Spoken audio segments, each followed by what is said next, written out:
Unwind and let go of the day's stresses as you immerse yourself in the awe-inspiring miracles of Jesus. This soothing narrative is crafted to guide you into a state of deep relaxation, fostering a peaceful mind and restful sleep. Experience a unique blend of spiritual inspiration and calming storytelling, ideal for unwinding after a long day. Hello, my dear listener. Welcome to this peaceful time together. I am so glad you are here tonight. Before we begin, take a deep breath and settle into comfort. Tell me, where are you listening from? Is it morning where you are, or late at night? I would truly love to know. You can share it in the comments below. If you enjoy spending time in the quiet company of the stories of the Bible, please take a moment to like this video, subscribe to the channel, and share it with someone who might need peace tonight. You can also find the full playlist of gentle Bible stories linked in the description below. Each story is told slowly and kindly, made to bring calm and reflection to your heart. Now, let us begin our journey. The land of Galilee was bathed in soft morning light. Gentle breezes stirred the olive branches, and the scent of the sea carried through the air. In the quiet hills and simple towns of this region, life flowed with steady rhythm. Fishermen cast their nets at dawn. Women carried jars to the well. Children played in the narrow streets. Yet within this ordinary landscape, something extraordinary was beginning. Jesus, the Son of Mary, had grown in wisdom and favor. For years, he had lived quietly in Nazareth, working with his hands, walking the paths of his village, and speaking with kindness to all who met him. But now the appointed time had come for him to begin his public ministry. It would be a ministry of love, healing, and truth, revealing the heart of God to the world.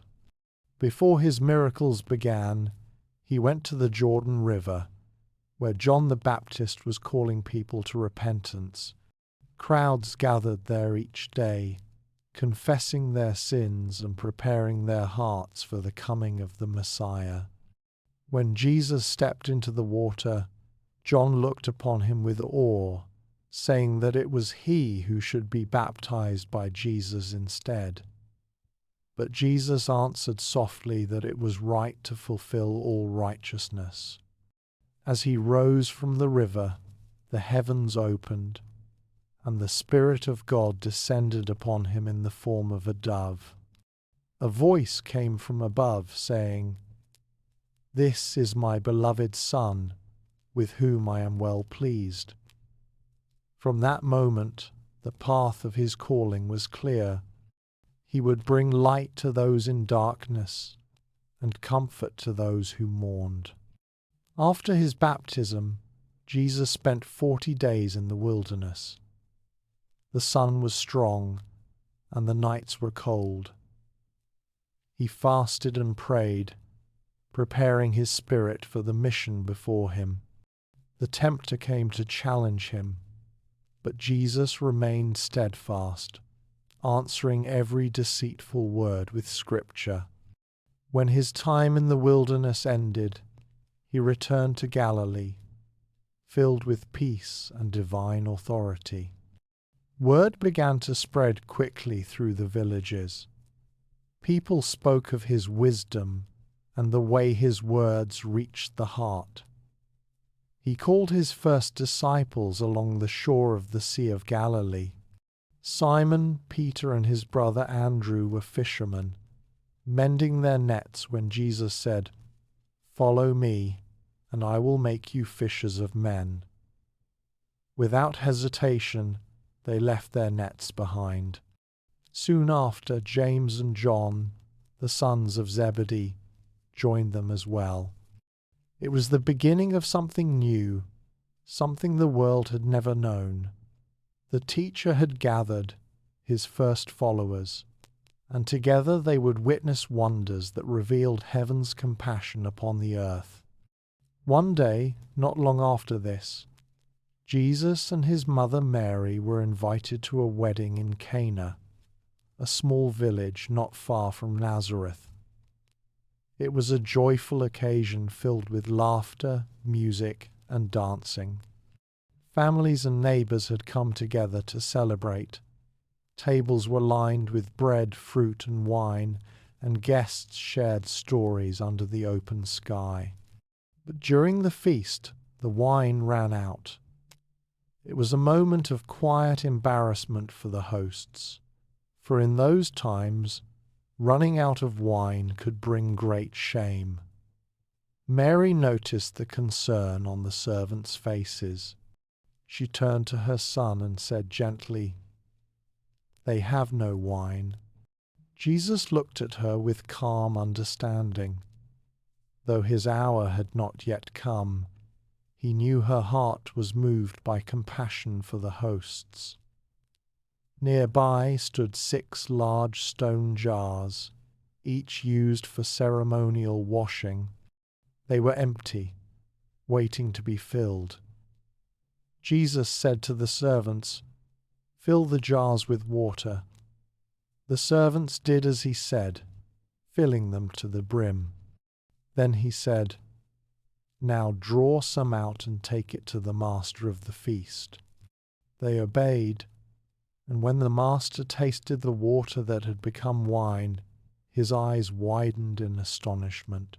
He called the bridegroom and said, "Everyone brings out the choice wine first, and then the cheaper wine after the guests have had their fill. But you have saved the best until now." The water had transformed into wine of the finest quality. It was the first of Jesus' miracles, a quiet act performed not before crowds or rulers, but in the warmth of a family celebration. It revealed his care for simple human joy and his power to bring abundance where there was lack. In that small moment, the glory of God was shown, and his disciples believed in him. After this, Jesus traveled to Capernaum with his mother, his brothers, and his disciples. The calm waters of the Sea of Galilee shimmered under the sun as they journeyed. The people there began to speak more and more about the teacher from Nazareth, whose words carried peace and power. Soon after, another miracle revealed the strength of faith and the reach of his mercy. A royal official from Capernaum came to him in distress. His son was ill and near death. The man had heard of Jesus' power and travelled from afar, hoping for healing. When he found Jesus, he said, "Sir, come down before my child dies." Jesus looked at him with deep compassion and said, "Go, your son will live." The man believed the words Jesus spoke to him and began his journey home. As he travelled, servants met him on the road, saying, "Your child is alive." He asked when his son had begun to recover, and they told him it was at the exact hour that Jesus had said, "Your son will live." The man's heart filled with gratitude and awe. His faith had been answered even from a distance. He and his whole household believed in Jesus. This was the second miracle, one that showed that divine power was not limited by place or by time. In these early moments of his ministry, Jesus revealed not only his divine authority, but also his gentleness and his closeness to human need. He did not begin with great public wonders, but with quiet acts of love that touched families, homes, and hearts. He answered simple needs and turned worry into joy. Through water turned to wine and healing given from afar, he showed that faith itself is the vessel of miracles. Those who came to him in trust found that he did not turn them away. He listened, he cared, and he acted. The beginnings of his ministry were full of peace, compassion, and calm strength. As the sun set over Galilee, the small towns glowed with lamplight.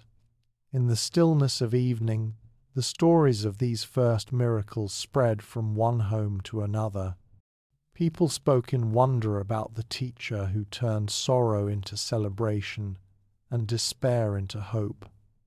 And those who heard began to feel something awaken within them, a quiet belief that with him all things were possible. The light of Cana settled softly across the quiet village as evening drew near. The celebration had begun to fade into memory, yet those who had been present at the wedding could not stop speaking of what had happened.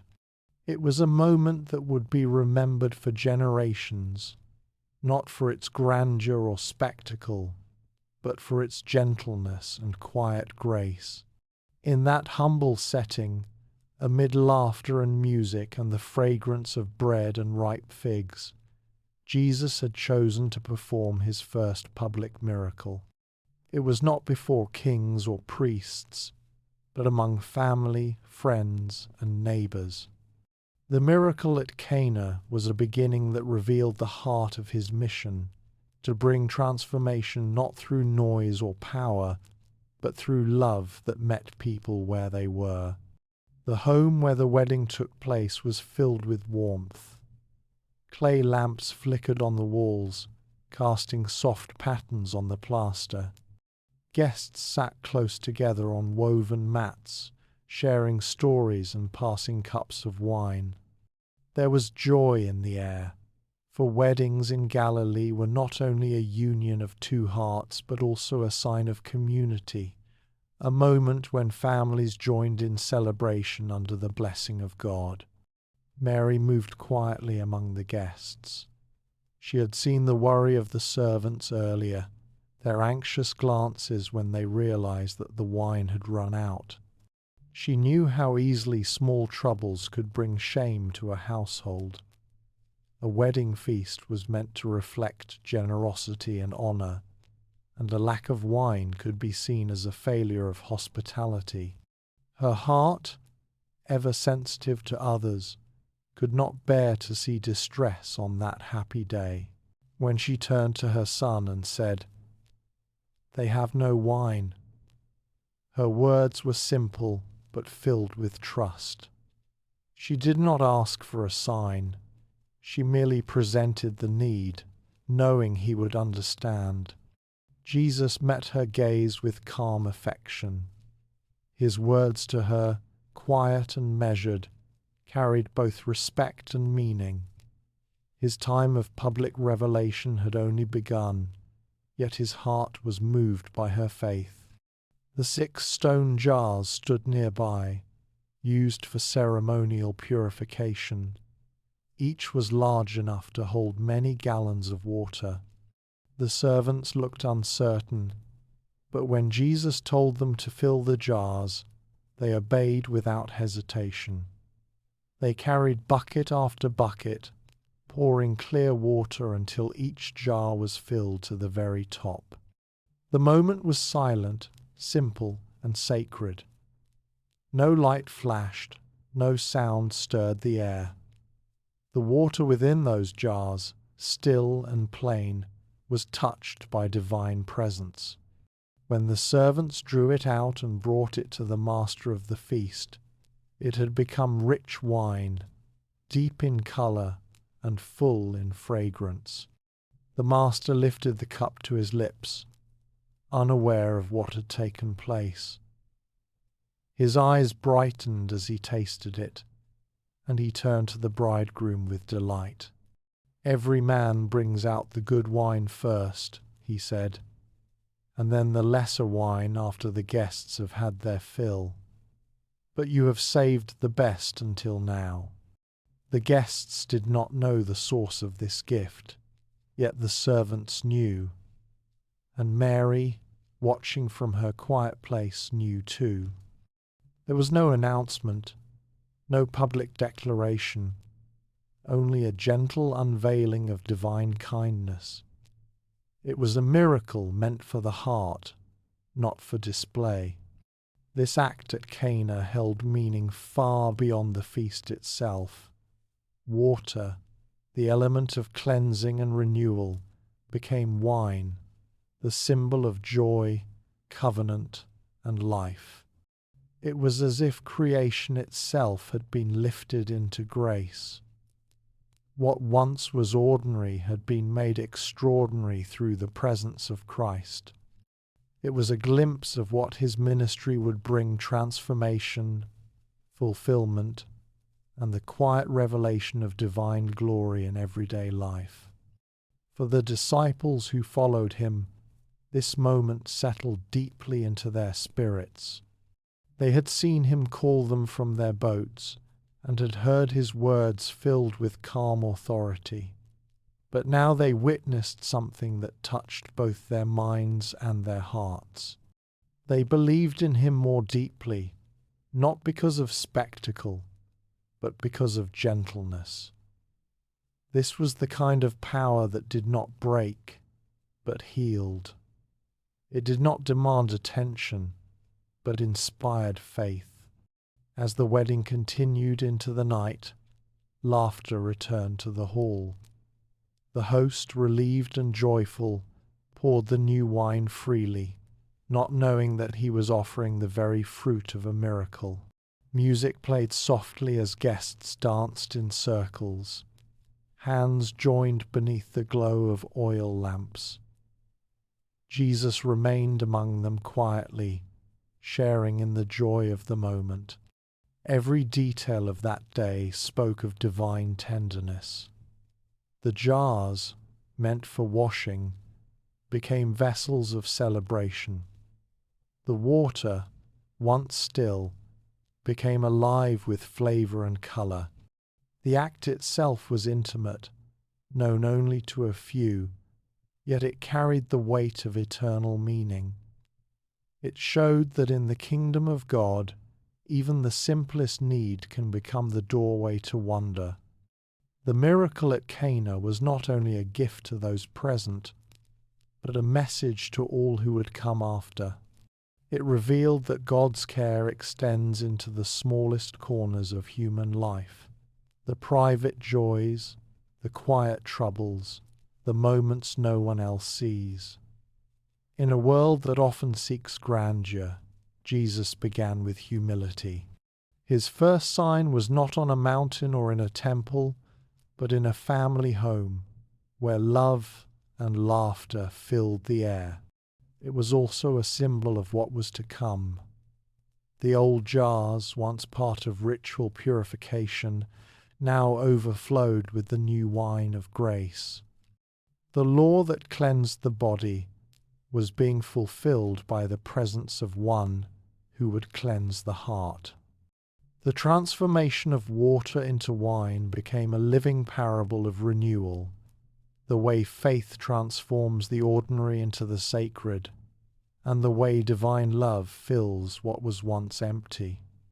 As the night deepened, the celebration slowly faded into stillness. The lamps flickered lower, and the stars shimmered above the quiet village. Mary reflected silently on all she had seen. From the angel's promise years before to this moment of quiet glory, her heart held every word and every sign like a treasure. She did not yet see the full path ahead, but she knew that her son's time had begun. Jesus left Cana soon after, but the story of what happened there spread softly from one town to the next. It was told in whispers, in wonder, and in joy. Those who heard it spoke not only of the miracle itself, but of the peace that seemed to accompany his presence. For wherever he went, hearts were stilled, Burdens were lifted, and hope began to grow. The first miracle was a beginning, gentle yet profound. It was the quiet unveiling of divine compassion and a reminder that faith is not found only in great acts of power, but in the tender places where love meets need. The water had been changed into wine, and through it, the hearts of those who witnessed it were changed as well. The story of Cana marked the first sign of his glory, a sign not of might but of mercy, not of show but of substance. It was the moment heaven touched the simple joy of earthly life and blessed it, revealing that in the presence of Christ, even the smallest things could shine with eternal light. The news of the first miracle in Cana had quietly begun to ripple through the villages of Galilee, touching hearts and stirring faith. Among those who heard of this gentle sign was a man of importance, a royal official who served close to the ruler of Capernaum. He was a man accustomed to authority and responsibility, but he found himself facing a situation far beyond the power of rank or wealth. His son was gravely ill, confined to a bed, the boy's breathing shallow and his face pale. The officials in his household moved with worry, bringing herbs and oils, yet nothing seemed to ease the child's suffering. The father had heard of a teacher from Nazareth, a man whose words and actions were spoken of in awe and quiet reverence. People spoke of his wisdom and of the miracles he had performed. Some said he could heal the sick. Some whispered that his presence brought a calm to troubled hearts. Driven by love for his son and a hope that seemed fragile but urgent, the official decided to seek Jesus. He journeyed from his home through narrow streets and sunlit paths, moving steadily with a heart full of both desperation and belief. When he arrived, he found Jesus surrounded by his disciples and a few townspeople who had gathered to listen. The man approached quietly, bowing respectfully before him. "Sir," he said, his voice carrying both urgency and humility, "come down before my child dies." His eyes reflected the exhaustion of sleepless nights and the anxiety of watching a life so dear hanging in balance. Jesus looked upon him with calm and compassion. He had seen countless faces etched with worry and had heard countless prayers whispered in the quiet. Yet he also perceived something profound in the man's heart. It was not just the pleading of a father in distress, but the flicker of belief, fragile yet unwavering. Jesus did not move immediately to accompany him physically. Instead, his voice was steady and full of assurance. "Go, your son will live," he said. For a moment, the man paused, absorbing these words. They were simple, gentle, and yet filled with undeniable authority. Though he had come seeking a miraculous presence beside his child, he realized that the power of this teacher transcended distance. The words themselves carried healing, the assurance of life reaching across space to touch the boy who waited at home. He did not doubt. He believed. And with that faith anchoring him, he began the journey back through the streets of Capernaum. Each step was filled with a quiet anticipation, the kind that comes when hope intertwines with trust. His servants walked alongside him, carrying news of the household and the boy's condition. As they approached his home, they were met by a scene that brought tears of relief and wonder. The boy had awakened from the deep illness that had gripped him. Color returned to his cheeks, his breathing grew steady, and he smiled weakly but with the first strength he had shown in days. The official asked gently, almost hesitantly, when this change had begun. The servants replied that it had occurred at the very hour Jesus had spoken the words, "Your son will live." A wave of awe passed through the household. The father's heart overflowed with gratitude and wonder. His faith had been answered, and the miracle had taken place not because of proximity, but because of belief. He saw now the profound truth that Jesus' power was not confined by distance or circumstance. Healing could reach across space, touching lives with the authority of love and the certainty of God's presence. The disciples who observed this were deeply moved. They had seen the first miracle at Cana, where water became wine, and they had begun to understand the gentle, personal nature of Jesus' work. Now, witnessing the power of faith from afar, they saw a deeper dimension of his ministry. It was not only about physical healing, but about the awakening of trust, the nurturing of belief that could sustain and transform hearts, even when the healer was not physically present. This miracle offered a quiet lesson to all who would follow him. It revealed that faith is not measured by proximity or by the magnitude of one's circumstances. It is measured by the willingness to trust in what is unseen and to accept that divine care can operate in ways that surpass human understanding. The royal official returned home not only with his son restored to health, but with a heart deeply changed, filled with awe and enduring faith. In that household, the story of Jesus spread quietly, softly shaping conversations and thoughts. People began to reflect on the nature of belief and the subtle power of hope. They recognized that miracles are not merely displays of power, but manifestations of love that respond to trust and open hearts. The calm authority of Jesus' words had carried healing across the distance, and this became a profound lesson in patience, faith, and serenity. As the days passed, the royal official and his family shared this experience with neighbors and friends. Each retelling was not merely a recounting of the event, but a meditation on the presence of divine care. The boy, now restored, played and laughed again, a living testament to the quiet, enduring power of faith.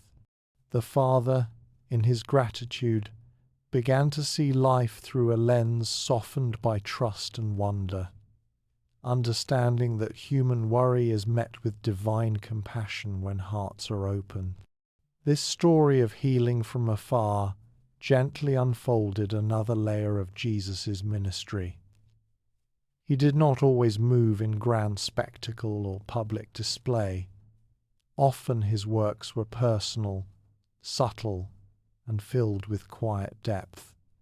They revealed that belief itself is a conduit for the blessings of God, and that even when we cannot see or touch the hand of the healer, his care reaches us where we are. For those who watched and listened, the narrative planted seeds of peace. It invited reflection on the ways faith operates in daily life, how trust can bring transformation in circumstances that feel impossible. It whispered that moments of anxiety and helplessness need not overwhelm, for the gentle presence of divine love can reach across space and time to bring restoration. In the calm of that Galilean town, life moved steadily, yet hearts carried the story forward. The boy's recovery became a symbol of hope and renewal, reminding all who heard that faith is both powerful and accessible. The miracle of the royal official's son was not only a healing of the body, but an opening of the heart to the quiet assurance that trust in God is never misplaced. And so, through this intimate and personal act, the message was clear. Healing comes in many forms, sometimes seen, sometimes unseen, but always with love at its center. Faith, when trusted and embraced, becomes a bridge over any distance, a channel through which peace and life can flow. Those who experienced it were changed, not merely by the result, but by the understanding that the divine moves in harmony with trust, bringing calm, restoration, and gentle reassurance to all who believe. The days following the healing of the royal official's son were quiet yet full of anticipation. Word of Jesus' works travelled slowly through Galilee, carried in whispered conversations, in the thoughtful glances of neighbours, and in the hearts of those who longed for reassurance and peace. The disciples continued to walk with him, learning to listen deeply to his words and to observe his calm presence in the midst of the world's uncertainties. One afternoon, after teaching the crowds and sharing simple parables, Jesus suggested that they cross the Sea of Galilee to the other side.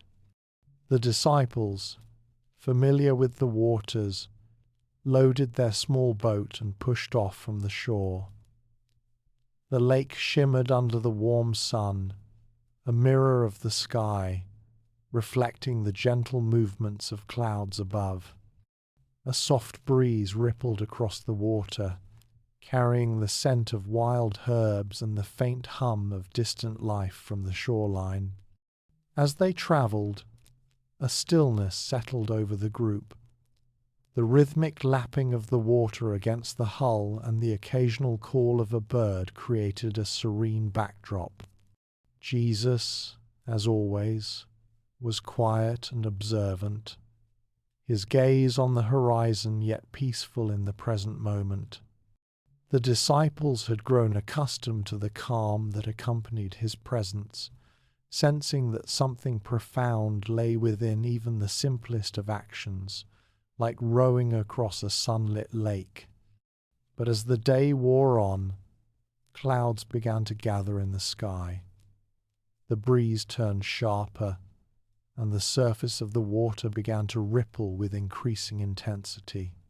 Soon, wind and wave conspired to toss the boat as a sudden storm arose. The disciples, experienced fishermen though they were, found themselves straining against the rising tide. Their hearts quickened, not only with the physical exertion of maintaining the boat, but with the creeping fear that nature had turned against them. In the midst of the turbulence, they noticed Jesus asleep, his head resting gently upon a cushion.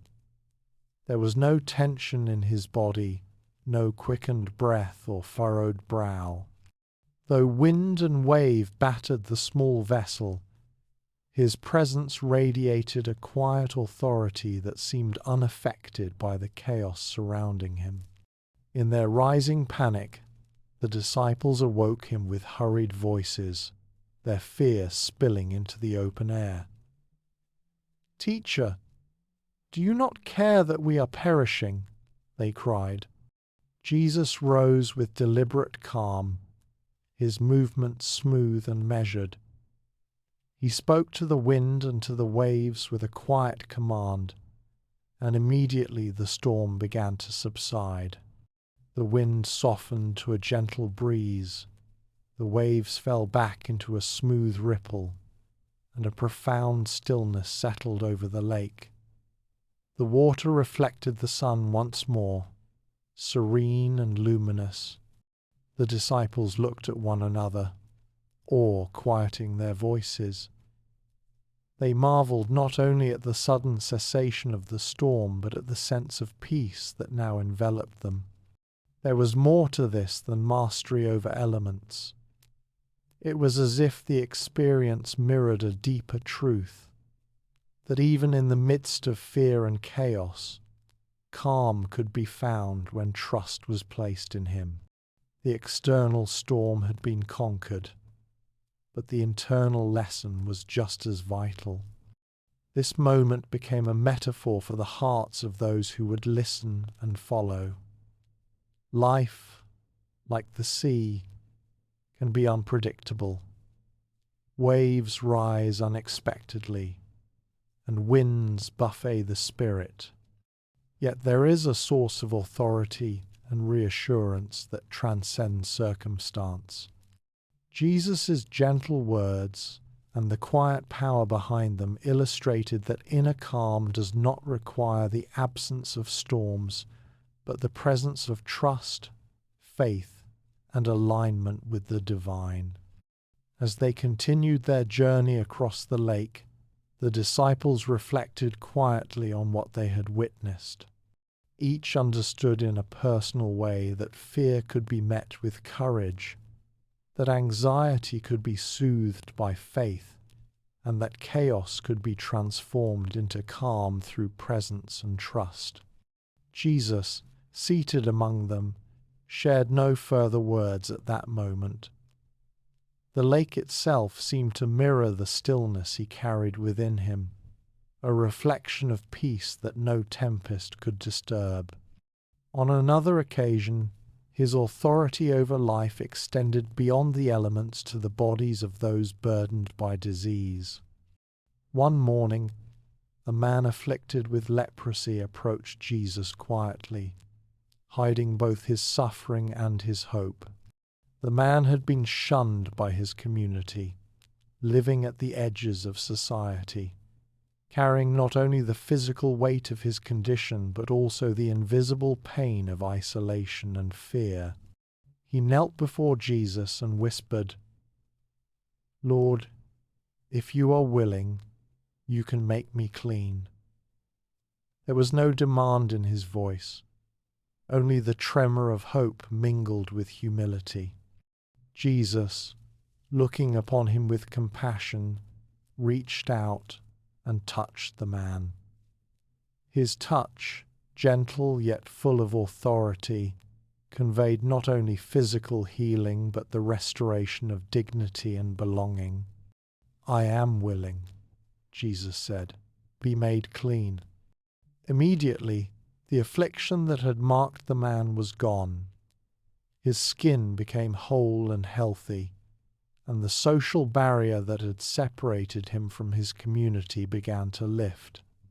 He could now return to his family, to the marketplace, and to the rhythms of ordinary life. The disciples observed that healing extended beyond the physical. Touch and attention carried restoration not only to the body but to the spirit, allowing peace and reintegration into the flow of life. Similarly, a paralytic, carried to Jesus by friends because he could not walk, found himself lifted not only in body but in spirit. The house was crowded, yet each movement was deliberate and purposeful. Jesus saw the faith of the men who had brought the sick man, and with words both simple and profound, he spoke to the paralytic, "Take heart, your sins are forgiven." These words carried both spiritual authority and the promise of wholeness. Then, gently, he told the man to rise, take up his mat, and walk. And so he did, the muscles of his legs finding strength as if they had never known weakness.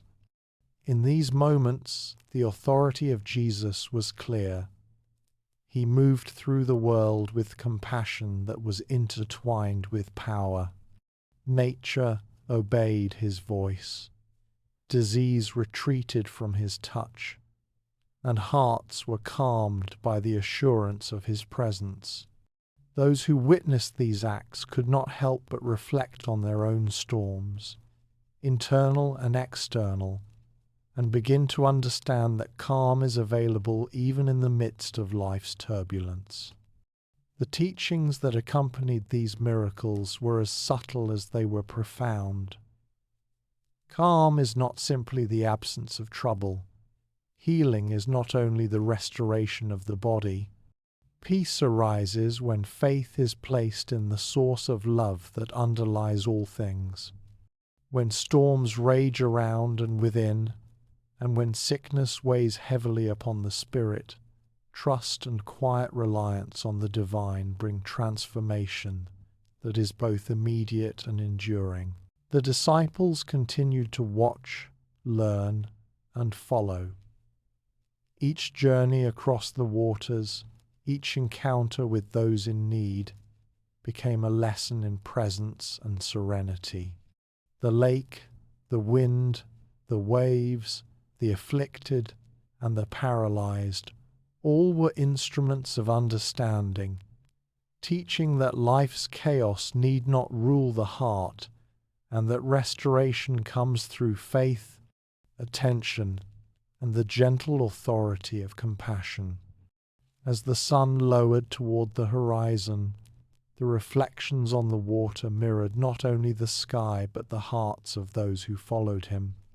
Calm could be found amidst disorder, healing could arrive where despair lingered, and trust in the divine brought assurance that life is guided by a hand that is both tender and sovereign. Night had fallen softly over the land, and the Sea of Galilee once again stretched wide and quiet beneath the deepening sky. After a long day of teaching and feeding the multitude, Jesus sent his disciples ahead of him in the boat, asking them to cross to the other side while he remained behind to pray. The crowds had dispersed, the air was cool and still, and the shoreline was veiled in the silver blue light of evening. The disciples rowed steadily at first. The gentle rhythm of the oars dipping into the dark water gave a sense of calm after the day's labours. Yet, as the night deepened, the wind began to rise. What had started as a soft breeze grew into a restless current that churned the surface of the lake. The moonlight glimmered on waves that now swelled and dipped, and the disciples once more found themselves battling the unpredictable moods of the sea. Hours passed, and fatigue began to settle into their bodies. The wind pressed against them, and progress was slow. Despite their skill and experience, a weariness spread among them, not only from the physical effort, but from the familiar sense of being tested. Their teacher was not with them this time, and though they remembered his power over the storm, the distance between them felt heavy. The night was vast, and the boat felt small. It was then, in the quiet hours before dawn, that something extraordinary occurred. Through the mist and dim light, they saw a figure approaching across the water. At first, fear gripped them. The shape was human yet impossible, walking upon the waves as though the sea were solid ground. Their voices rose in alarm, and they whispered to one another, convinced they were seeing a spirit. But then they heard his voice, calm and unmistakable, carried clearly through the wind. "Take courage, it is I. Do not be afraid." The tone was steady and gentle, the same voice that had silenced storms and soothed the anxious heart. The moment those words reached them, fear began to loosen its hold, replaced by awe and a trembling sense of possibility. Peter, ever bold and impetuous, spoke into the night. "Lord, if it is really you, command me to come to you on the water." His voice wavered slightly, not from doubt in Jesus, but from the wonder of what he was asking. Jesus replied simply, "Come," and Peter stepped out of the boat. The air felt heavy with silence as one foot, then the other, touched the surface of the water. To his astonishment, he did not sink. The waves rolled beneath him, yet he stood firm, sustained by the same power that called him forward. Each step carried him closer to Jesus, and for a few precious moments, the impossible became reality. But the wind still moved across the sea, and Peter's attention shifted. He saw the height of the waves and felt the pull of the storm beneath his feet. The calm that had carried him faltered as fear returned to his mind. The water that moments ago had held him now began to give way. He sank, his heart racing, and he cried out, "Lord, save me." Immediately, Jesus reached out his hand and caught him. The contact was firm, steady, filled with reassurance. "O you of little faith," Jesus said softly, "why did you doubt?" His words were not scolding but tender, a reminder that the strength to transcend lies not in the absence of fear but in the constancy of trust. As they returned to the boat together, the wind ceased and the water grew calm once more. The others watched in silence, overwhelmed by what they had witnessed. When Jesus and Peter stepped back into the boat, a deep stillness settled over the group, the kind that touches both sea and soul. They bowed in reverence, whispering among themselves, "Truly, you are the Son of God." The moment lingered in their hearts long after the dawn began to brighten the horizon. The experience had shown them that trust could lift a person beyond the limits of ordinary life. Fear and doubt might weigh heavily, but when the heart aligns with faith, even the most impossible paths can open. The sea, vast and untamable, became a mirror of the inner world, unpredictable, deep, and capable of peace when stilled by trust. Each disciple reflected quietly. They realized that walking upon the water was not merely an act of power, but a revelation of relationship between fear and faith, between human limitation and divine strength. The miracle was not only that Jesus walked upon the waves, but that he invited another to do the same, to share in what was beyond ordinary comprehension. The night faded into morning, and the gentle light of sunrise stretched across the sea. The water sparkled as if remembering the steps that had crossed it. The disciples' faces were weary but peaceful, their thoughts lingering on what they had learned. Trust, they saw, was not passive. It was an active surrender, a reaching beyond what the mind declares impossible, toward the quiet assurance that there is a greater hand at work beneath the surface of all things.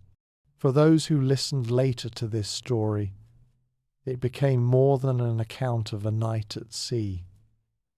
It became a teaching for every heart caught between faith and fear.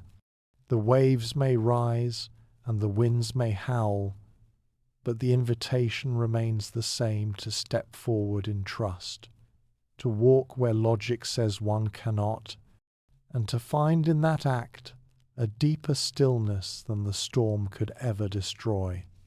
When the boat finally reached the far shore, the disciples carried with them not only the memory of what they had seen, but the peace that comes from knowing that even in the most impossible circumstances, they were never alone. The journey across the water had begun as a struggle against wind and wave, but ended as a lesson in surrender. A quiet, enduring reminder that with faith, the soul may find footing even upon the depths. When the boat came to rest upon the far shore, Jesus and his disciples stepped onto the land where a new day had begun. The morning light spread across the hills, and the people were already gathering.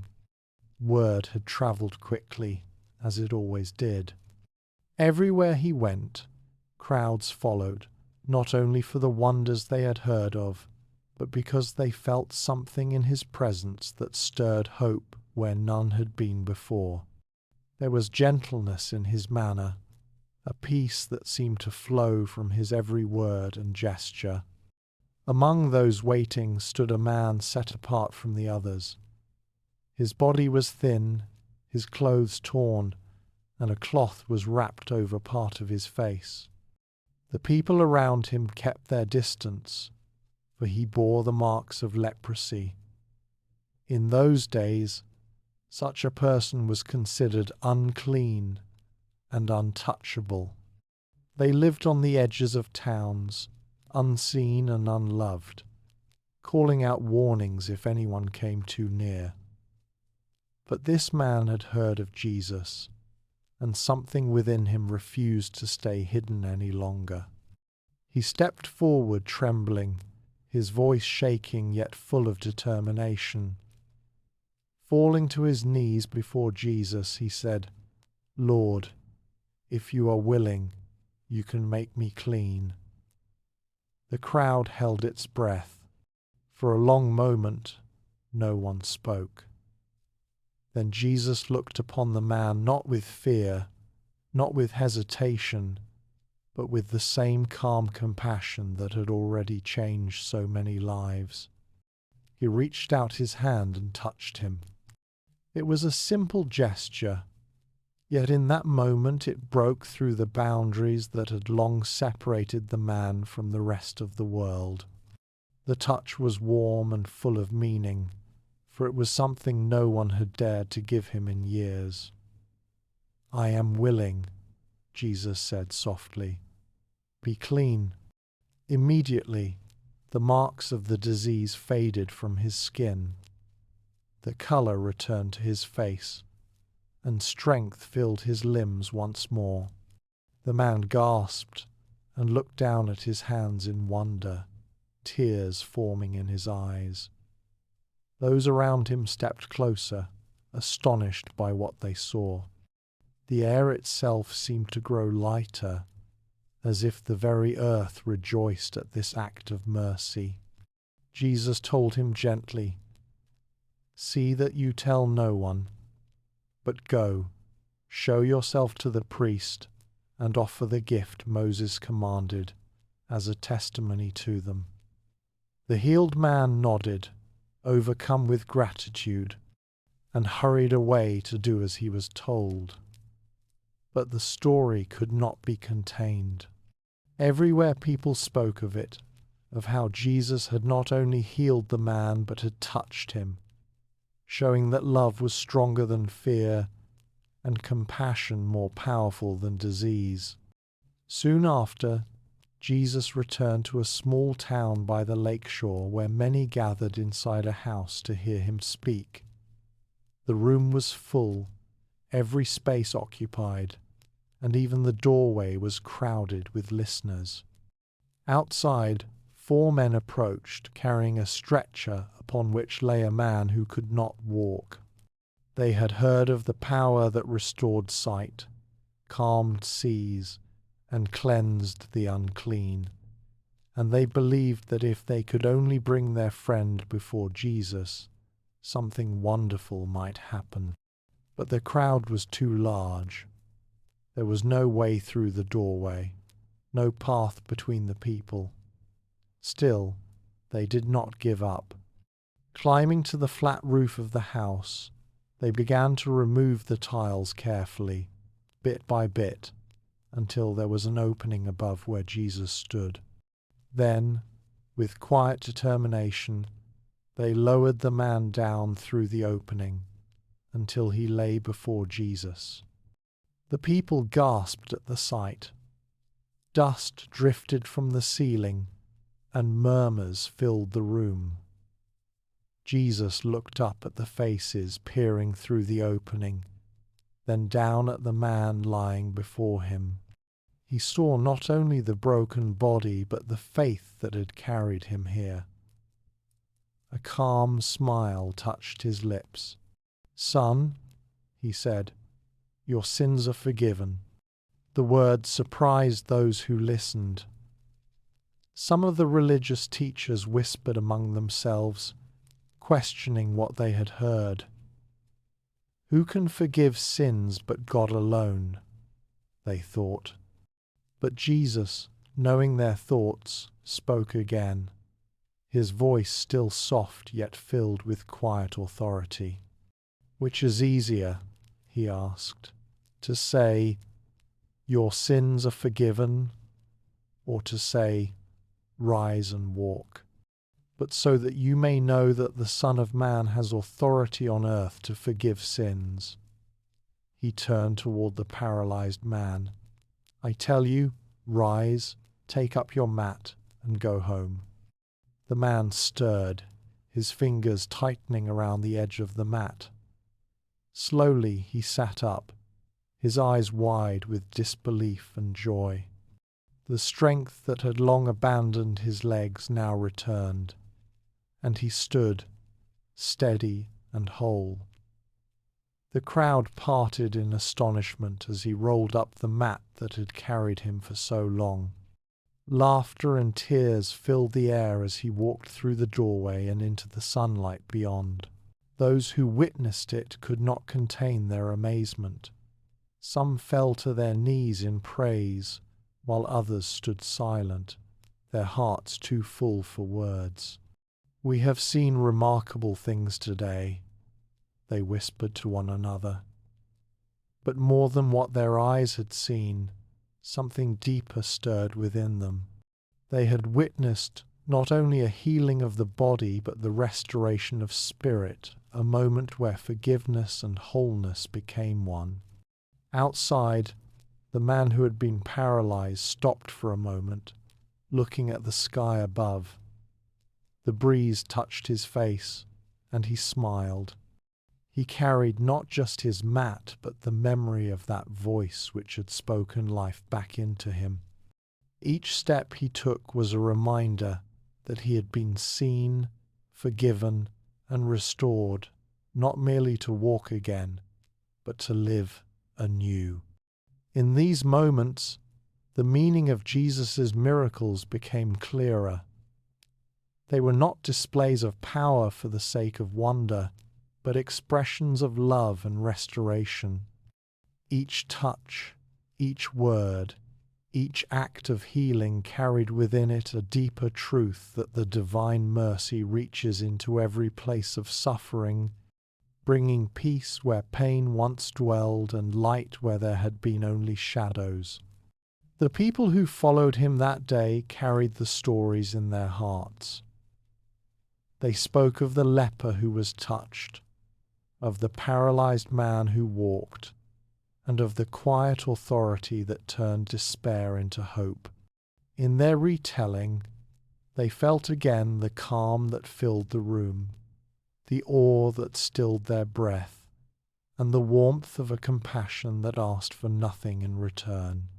Everywhere Jesus went, the same message unfolded, that no soul was too far gone, no life too broken, and no heart too stained to be made whole again. Each healing was not just for the one who received it, but for all who witnessed, a sign that forgiveness and love are the true miracles that restore the spirit to peace. The days continued with a quiet rhythm as Jesus journeyed from town to town, teaching those who gathered and healing those who came to him in need. His presence drew multitudes, not through force or display, but through the peace and compassion that flowed from him like living water. Wherever he went, people followed, men and women, the elderly leaning on their staffs, children running barefoot along the dusty paths, and those burdened with illness or sorrow, all hoping to hear his voice and feel the warmth of his gaze. One afternoon, as the sun climbed high above the hills, the crowd grew larger than anyone could have expected. They had followed him far into a remote place near the Sea of Galilee, a quiet, open area carpeted with green grass and dotted with wildflowers.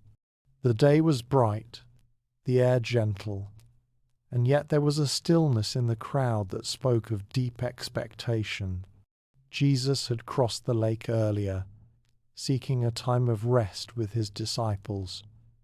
But when he saw the vast multitude approaching, his heart was moved with compassion. They were like sheep without a shepherd, hungry not only for food but for truth and comfort. He welcomed them without hesitation, speaking to them for many hours about the kingdom of God and healing those who were sick among them. As the day began to fade and the sky turned golden with evening light, the disciples came to him quietly. "This is a remote place," they said, "and it is already late. Send the people away so that they may go into the villages and buy food for themselves." But Jesus looked at the crowd with tenderness and replied, "They do not need to go away. You give them something to eat." The disciples exchanged uneasy glances. Philip spoke first, his voice filled with honest concern. "Lord, even if we had 200 denarii worth of bread, it would not be enough for each of them to have even a little." Andrew, who had been watching the people, stepped forward hesitantly. "There is a boy here," he said, "who has 5 barley loaves and 2 small fish. But what are they among so many?" Jesus smiled, and the calm in his expression reassured them. "Bring them here to me," he said. The boy stepped forward, holding his simple meal, small loaves, rough and round, and 2 fish glistening from the lake. It was little compared to the need before them, yet in his hands was the beginning of something wondrous. Jesus took the food and asked the crowd to sit down upon the grass. Groups of people arranged themselves in circles, 500 here, 1,000 there, until the hillside was filled with a gentle hum of anticipation. The scene was peaceful, the light of the setting sun washing everything in soft gold. Jesus lifted the loaves and fish toward heaven and gave thanks. His prayer was quiet but filled with gratitude, not for what was lacking but for what was already given. Then he broke the bread and handed it to his disciples to distribute. They moved among the people, each one receiving, and as they went, the food did not diminish. Every time they reached into the baskets, there was more bread, warm and fragrant, fish, fresh and filling. The more they gave, the more there seemed to be. The people ate until they were satisfied. Laughter rose from the groups, and the sound of children playing mixed with voices sharing stories and blessings. The worry of hunger faded, replaced by a calm contentment that settled like evening dew. The miracle unfolded so gently that many did not at first realize what had happened. It was not thunder or spectacle, but quiet abundance, as though nature itself had bent in harmony with divine generosity. When everyone had eaten their fill, Jesus told his disciples to gather the leftovers so that nothing would be wasted. They moved through the crowd with baskets and found that 12 were filled to the brim, 1 for each disciple, as if to remind them that when God provides, he does so with completeness. The people, astonished, began to speak among themselves, marveling at what they had seen. Some whispered that surely this was the prophet who was to come into the world. Yet Jesus, knowing their hearts and sensing their desire to make him king by force, withdrew quietly to the mountains alone. He sought stillness, not glory, and in that solitude, the same gentle wind that rippled the sea now passed through the trees, carrying the echo of gratitude from thousands of voices. The disciples, meanwhile, sat upon the hillside, their baskets beside them, still filled with fragments of bread and fish. They looked out over the resting crowd, now calm and content, and a deep peace settled within them. They remembered how little they had begun with just 5 loaves and 2 fish, and how, in the hands of their master, it had been transformed into a feast for thousands. It was a lesson that spoke beyond food and hunger. It showed that faith, even when small, can open the way for divine abundance. It revealed that what one gives freely, even when it seems insignificant, can become enough for all when blessed by love. The boy's offering had been simple, but it was given willingly, and from that generosity had come a miracle that nourished not only the body but the spirit. As night slowly fell and the stars began to appear, the murmurs of contentment faded into the soft hush of rest. The gentle glow of small fires dotted the hillside, and the cool air carried the scent of bread and lake water. Some of the people prayed quietly, thanking God for what they had seen and felt, while others closed their eyes in peace, knowing that the same hands that had multiplied the loaves now held their lives in care. For those who were there that day, the memory would never leave them. They would tell their children and their children's children of how Jesus took what was small and made it great, of how there had been more than enough for everyone, and how every heart had left filled with a sense of wonder and gratitude. It was not only the miracle of provision, but the revelation of divine kindness, a kindness that sees every hunger, every need, and answers it with love that never runs dry. The days passed quietly after the great feeding by the lake, and Jesus continued his journey through the towns and villages, speaking words of comfort to those who were weary and bringing healing to those who suffered. Yet even as peace followed him, a message arrived that carried sorrow. A friend, beloved and close to his heart, had fallen ill. The message came from Bethany, a small village not far from Jerusalem. It was from 2 sisters, Mary and Martha, who lived there with their brother Lazarus. Their home had always been a place of warmth and welcome, a refuge where Jesus could rest and share quiet conversation away from the press of the crowds. The sisters' words were simple but filled with emotion. "Lord, the one you love is sick." When Jesus heard this, those around him expected that he would go at once, yet he remained where he was for 2 more days. His disciples were puzzled, unable to understand his calm delay. But he said to them, "This sickness will not end in death. It is for the glory of God, so that the Son may be glorified through it." When at last he told them it was time to go to Judea, they hesitated. They remembered the hostility that had begun to rise in that region, and they feared for his safety. But Jesus spoke with quiet certainty. "Our friend Lazarus has fallen asleep, but I am going there to awaken him." By the time he and his disciples arrived near Bethany, the journey had taken several days, and Lazarus had already been in the tomb for 4. The road into the village was lined with mourners. The air was heavy with sorrow, and the sound of weeping filled the space between the olive trees. Martha, hearing that Jesus was near, went out to meet him, Her face was pale with grief, her eyes red from tears. Yet even through her sorrow there was faith in her voice.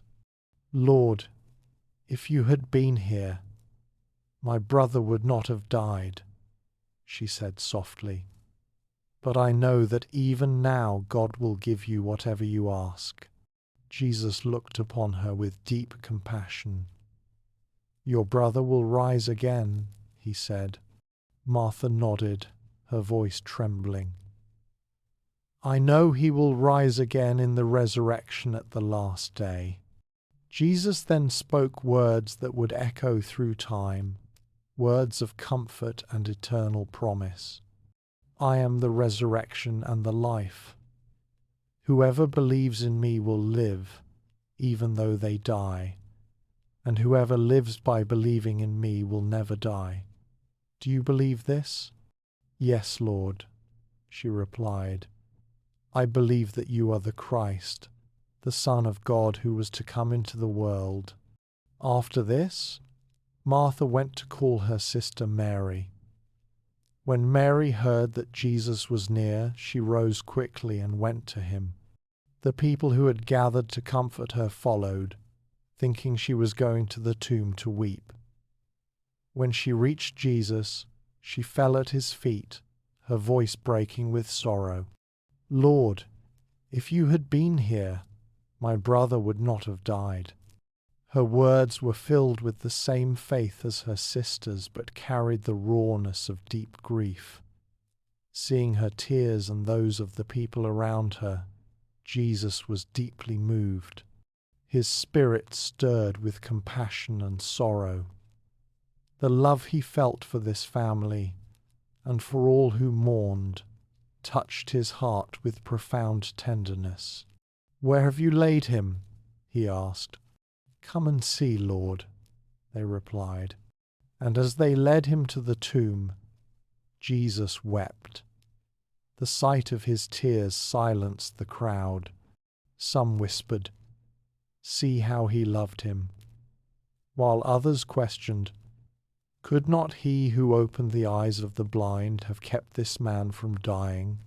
They came to the tomb, which was a small cave with a large stone rolled across its entrance.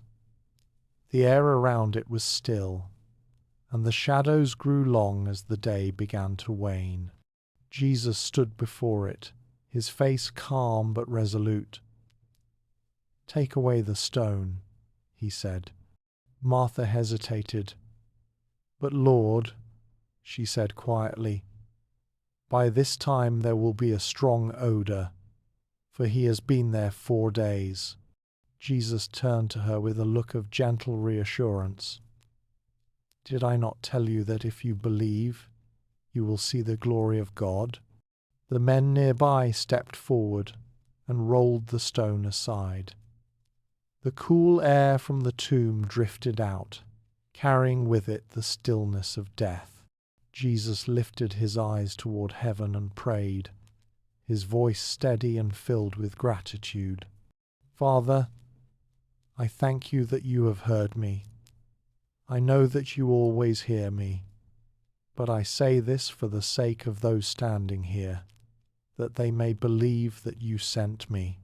Then, after a moment of silence, he called out in a loud voice that carried through the still air, "Lazarus, come out."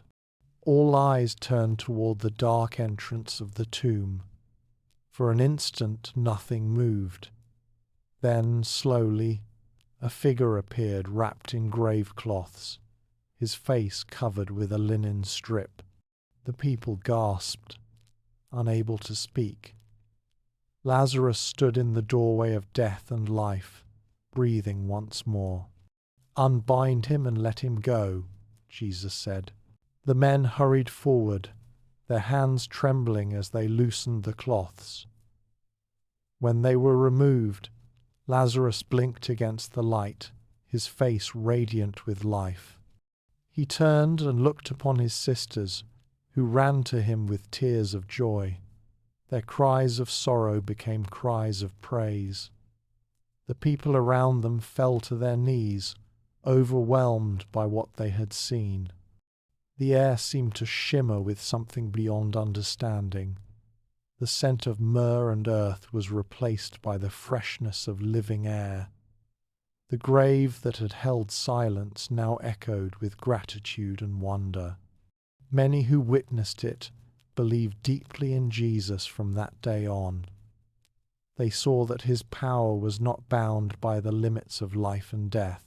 It was not only that he could heal the sick or calm the sea, but that even in the darkest place he could call forth light and restore what had been lost. That evening, as the village quieted and the sun set beyond the hills, Martha and Mary sat beside their brother. The three of them gathered once more in their home. Lamps burned softly in the corners, and the familiar fragrance of bread and herbs filled the room. Lazarus spoke little, his eyes often distant, as though they had seen something beyond this world. Yet peace surrounded him, the kind that flows from gratitude too deep for words. Jesus remained with them that night, speaking gently and sharing their meal. Around the table there was warmth and laughter, and the joy that comes when mourning is turned into comfort. Outside, the night air was cool, and the stars shimmered over Bethany, quiet witnesses to the miracle that had taken place. The story of Lazarus spread far and wide, bringing hope to many who despaired. It became a reminder that no darkness is final, that life and love reach beyond what eyes can see. In that quiet home where tears had once fallen, there was now only the stillness of peace, a peace born of faith, restored through compassion, and sealed with the triumph of life over death. The morning light in Jerusalem was soft and golden, spilling across the stone streets as Jesus and his disciples walked together. The city was stirring to life, merchants setting out their goods, and travellers passing through the narrow alleys. Among the sounds of footsteps and quiet conversation came the faint, rhythmic tapping of a stick on the ground. A man sat by the roadside near the temple gates, his eyes clouded and unfocused. He had been blind since birth. He sat where the warmth of the sun touched his face, his hands resting in his lap, listening to the world around him. He knew the sounds of the city well, the laughter of children, the murmurs of prayer, the rustle of garments as people passed by. To him, each sound painted its own picture, but darkness had always been his only sight. As Jesus approached, the disciples looked upon the man with curiosity and compassion. One of them asked, "Rabbi, who sinned, this man or his parents, that he was born blind?" It was a common belief in those days that suffering was the result of sin. But Jesus, with quiet authority, answered, "Neither this man nor his parents sinned. This happened so that the works of God might be displayed in him." His voice carried not judgment but understanding, as though he was speaking not only to them but to all who wrestle with the mystery of pain. The man turned his head toward the sound of that voice. There was gentleness in it, something that stirred his heart even before he knew who spoke. Jesus then knelt beside him. He spat on the ground and made a small amount of clay with the dust of the earth. With care, he placed the mixture upon the man's eyes. The touch was light, deliberate, and filled with compassion. Then he said, "Go, wash in the pool of Siloam." The man rose carefully, guided by those nearby who had seen what happened. The pool of Siloam lay at the edge of the city, fed by waters that shimmered softly beneath the sunlight. He made his way there, step by careful step, until he reached the water's edge. Kneeling, he dipped his hands into the cool stream and brought the water to his face, washing away the clay. As he did, a sudden brightness flooded his vision light, breaking through the veil that had always covered his world. Colors, shapes, movement, and reflection surrounded him in ways he could scarcely comprehend. He blinked in astonishment, his breath catching as the shimmer of water became clear before his eyes. He saw the reflection of the sky, the rippling surface of the pool, and the faces of people around him. For the first time, he saw the world that he had only ever imagined. He stood up, trembling with joy, looking around in wonder. The trees, the stones, the faces, all were miracles of light and form. The people nearby began to murmur in amazement. Some said, "Is this not the man who used to sit and beg?" Others doubted, saying, "No, it only looks like him." But he said again and again, "I am the man." They asked how his eyes had been opened, and he answered simply, "The man they call Jesus made clay, placed it on my eyes, and told me to wash in the pool of Siloam. I went, and now I see." His words spread quickly through the city, reaching the leaders and teachers of the law. They were troubled and divided. Some questioned the miracle, others the man's story. They called him before them and asked again how his sight had been restored. He answered patiently, his voice steady with newfound strength. "He put clay on my eyes. I washed, and now I see." Some said, "This man cannot be from God, for he does not keep the Sabbath." Others replied, "How can a sinner perform such signs?" And so the people were divided. The healed man stood quietly before them, unshaken. When they pressed him again about the one who had done this, he said with calm conviction, "He is a prophet." The leaders summoned his parents, seeking proof. His parents, fearful of the growing tension around Jesus, spoke carefully. "He is our son," they said.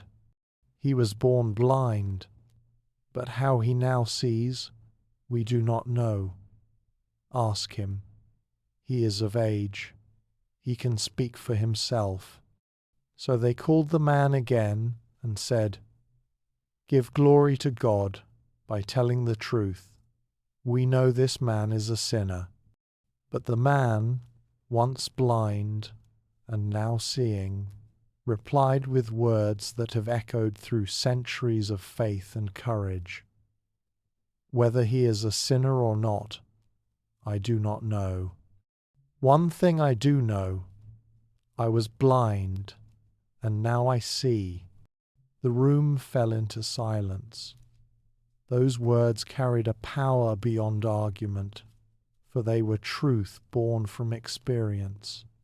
Yet some of the leaders were angered, unwilling to accept what they could not explain.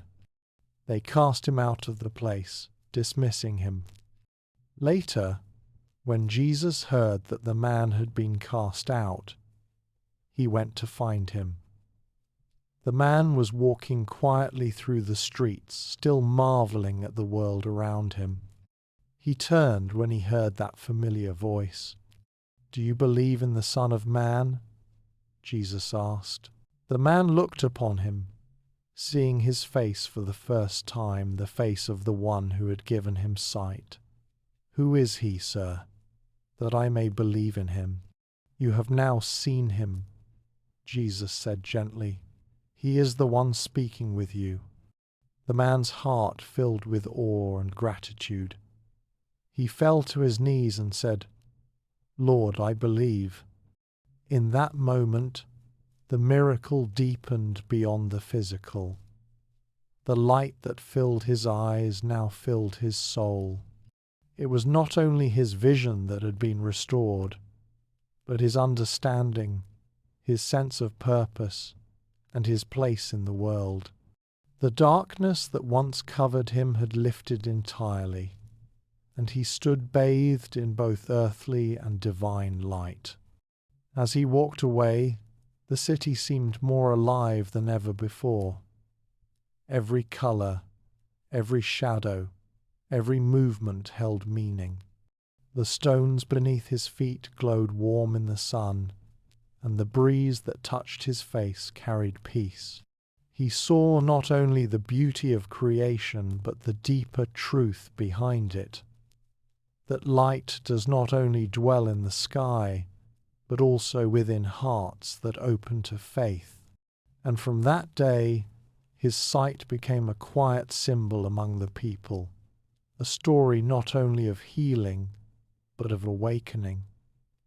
Where once he had lived in darkness, he now lived in understanding, and every sunrise reminded him of the moment the world opened before him, as light met life and faith met truth. The days passed gently, and the crowds that followed Jesus grew larger. People came from distant towns. Some carried on stretchers, some leaning on the arms of loved ones, and others walking in silence with tears in their eyes. Each came with a different story, a different hope, a different pain. Among them was a woman who had carried her suffering alone for many years. For 12 long years, she had been afflicted with a flow of blood that would not cease. It had weakened her body and isolated her from others. In her village, she had once been active and kind, helping neighbors and caring for her household. But illness had taken more than her strength. It had taken her place among people. According to the customs of her time, her condition made her unclean, and so she could not worship in the temple, could not touch or be touched, could not live as she once had. She had spent all she had seeking help from physicians, trying remedy after remedy, but nothing had brought her relief. Each year left her poorer, weaker, and more alone. Yet, despite her sorrow, she carried within her something that illness could not take faith. One morning, she heard that Jesus was passing through her town.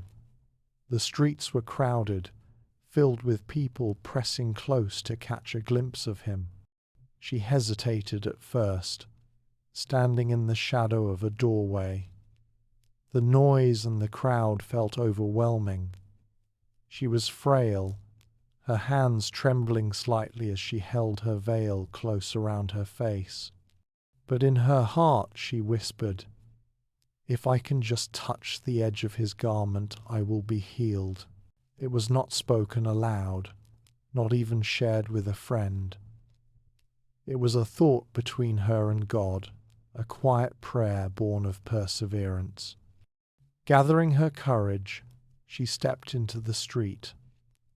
The air was warm, filled with the scent of dust and bread baking in nearby ovens. The people were moving quickly, following Jesus as he walked toward the home of a synagogue leader whose daughter was gravely ill.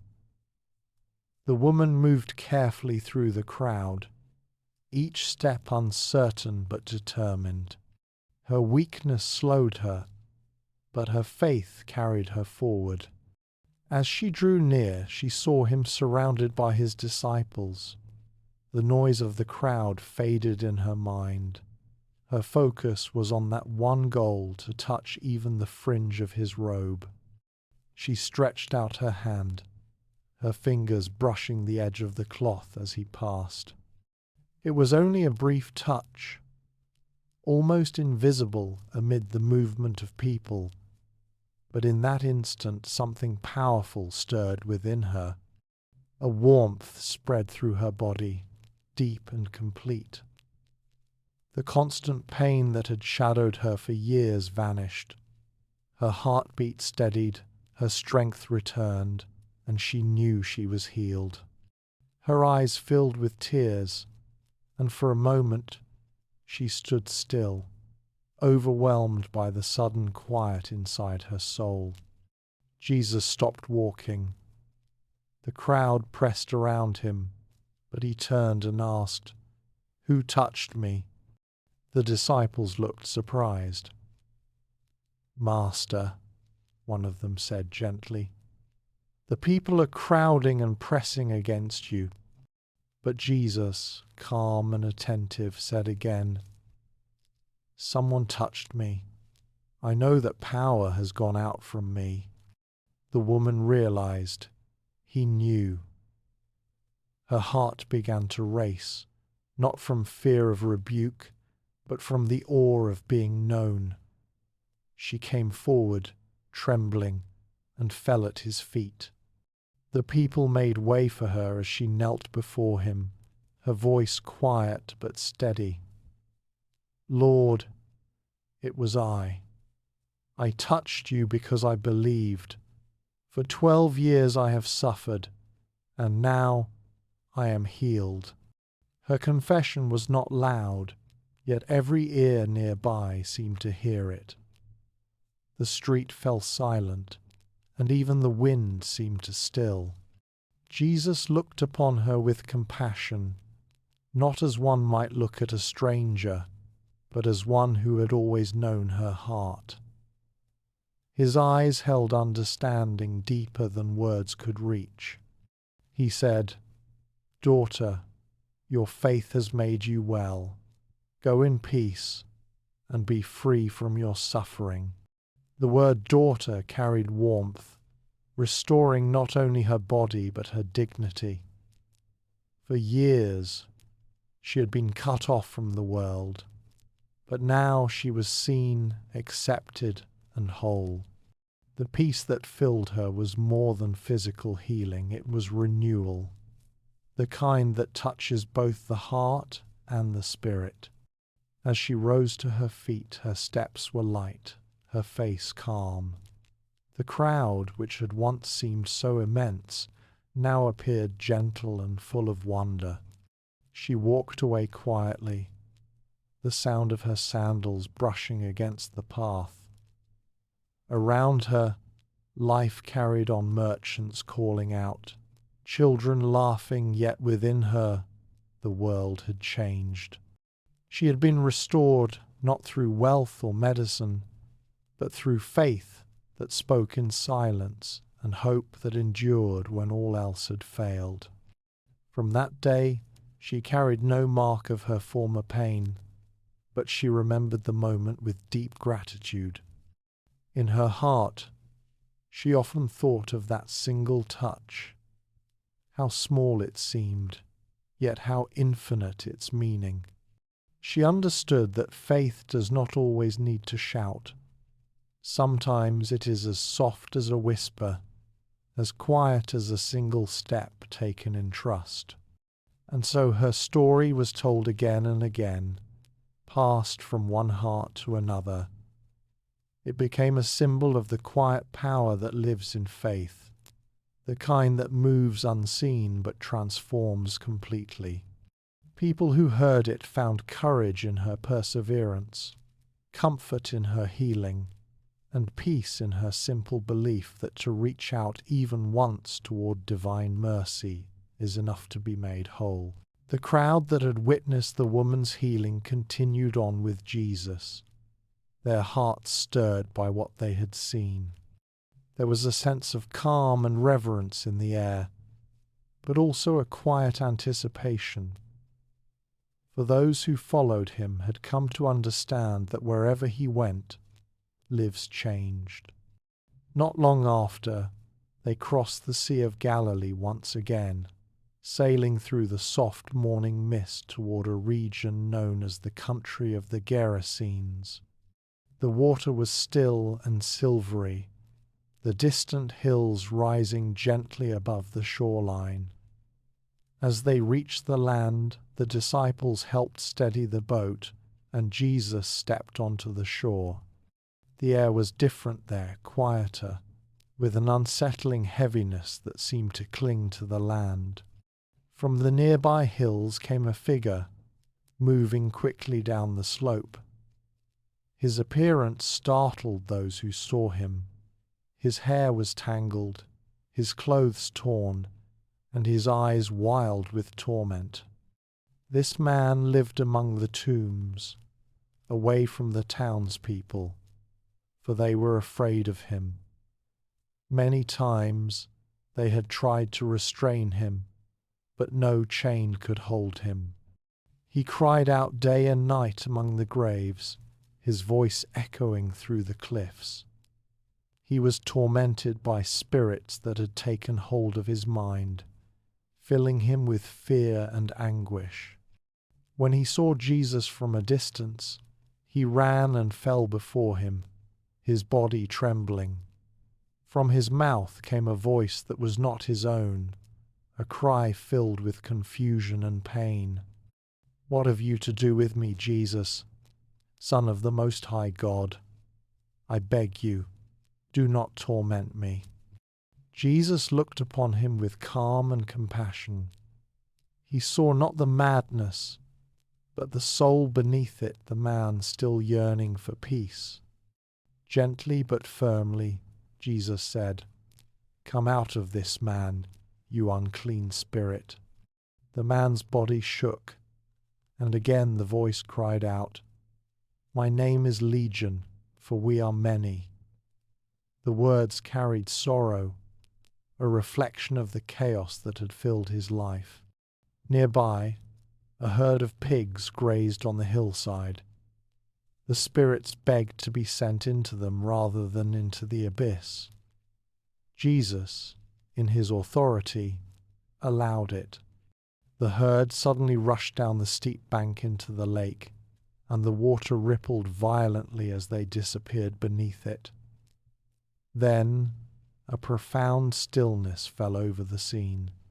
The man, who moments before had been bound by turmoil, now sat motionless, his breathing steady, his eyes clear. The disciples watched in awe, and those tending the pigs ran to tell the townspeople what had happened. The man looked around him as though waking from a long, restless sleep. The world seemed brighter. He felt the cool air on his skin, the earth beneath his feet, and an unfamiliar quiet within his mind. For the first time in years he was at peace. When the people from the nearby town arrived, they saw him sitting beside Jesus, clothed and calm, speaking softly. They could hardly believe it was the same man. Fear mingled with amazement as they looked from him to Jesus. Some, overwhelmed by what they did not understand, asked Jesus to leave their region. Yet the man who had been freed could not bear the thought of being apart from him. He knelt at Jesus' feet and pleaded, "Let me go with you." But Jesus, with the same quiet kindness, told him, "Go home to your friends and tell them how much the Lord has done for you and how he has had mercy on you." The man nodded, his eyes filled with tears of gratitude. He understood that his mission now was not to follow on the road, but to bring light where he had once brought fear. He returned to his town, where people looked upon him with astonishment. The same man who had once wandered among the tombs now walked through the streets, speaking gently of the one who had restored him. His words carried no pride, only peace. He spoke of the voice that had calmed the storms inside his mind, of the touch that had brought stillness to his heart. As he shared his story, others began to find comfort. His transformation became a sign of hope that even the deepest turmoil could be quieted that even a soul lost in darkness could be restored to harmony. In the evenings, he would sit outside his home and watch the setting sun paint the sky. The cries that once filled his nights were gone. In their place was bird song, the whisper of the wind, and the sound of his own peaceful breath. He often closed his eyes and remembered the moment Jesus had looked at him, not with fear or condemnation, but with love. That memory became his strength, a reminder that true freedom begins when the heart meets mercy. Across the land, people who heard his story found reassurance. Some who struggled with grief, guilt, or the weight of unspoken fears would repeat his words quietly to themselves, that peace is possible, that healing can reach even the most troubled mind. And so, the story of the man among the tombs became not one of madness, but of mercy. It reminded all who heard it that liberation is not only for the body but for the spirit, that no darkness is too deep for light to reach, and that the quiet calm of God's presence can restore even the most restless soul to perfect peace. The sun was low in the sky as Jesus and his disciples made their way along the dusty road that led from Bethany toward Jerusalem. The morning light stretched long and golden across the hills, touching the olive trees and vineyards that lined the way. The air was cool and still, carrying with it the faint scent of earth and blossoms.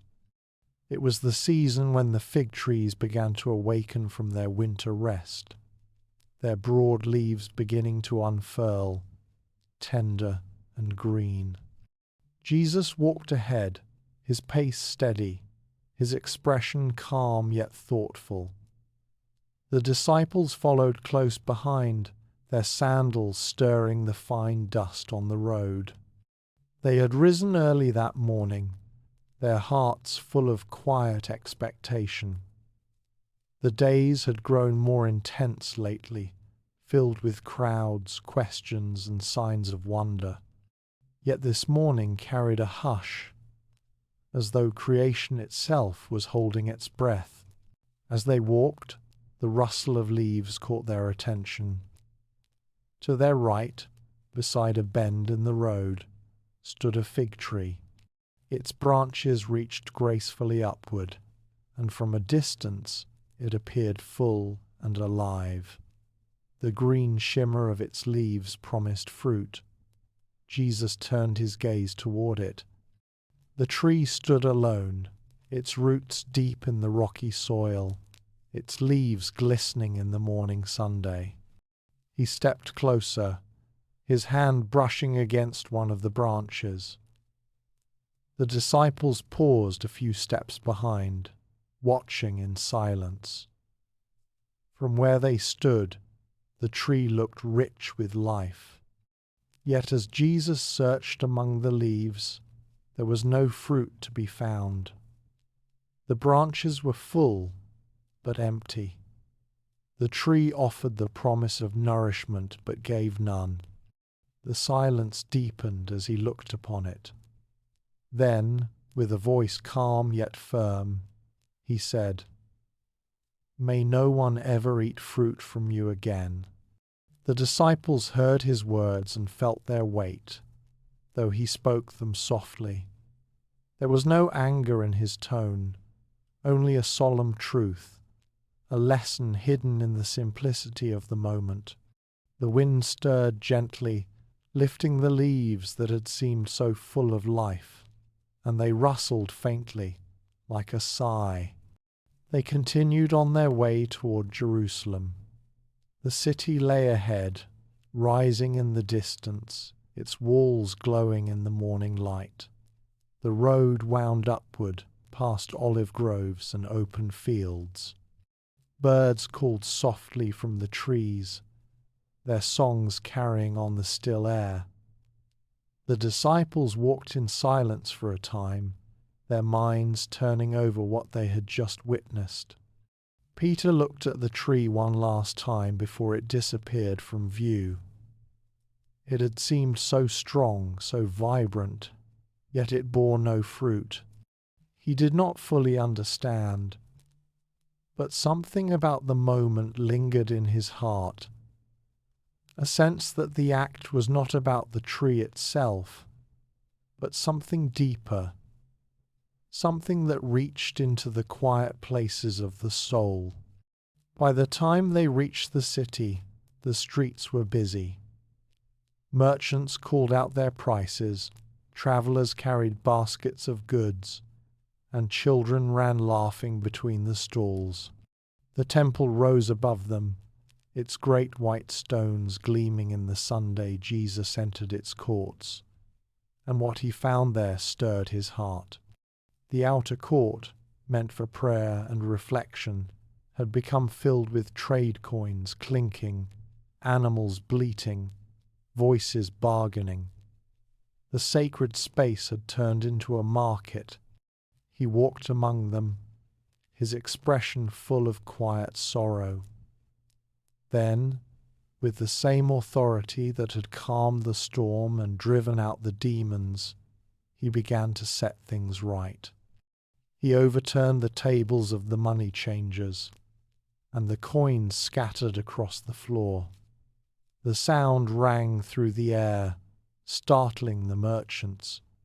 Doves fluttered in their cages, and sheep stumbled in confusion as people hurried to gather their goods. "It is written," Jesus said, his voice echoing clearly through the courtyard. "My house shall be called a house of prayer, but you have made it a den of thieves." The words carried truth, not fury, the kind that awakens conscience. Those who heard them felt their hearts tremble, for they recognized the purity in his anger. This was not wrath, but grief that sacredness had been forgotten. The disciples watched in awe as the temple was restored to quiet. Once the noise faded, an astonishing peace filled the space. The sunlight fell softly through the colonnades, and for the first time in a long while, the sound of prayer returned to the courtyard.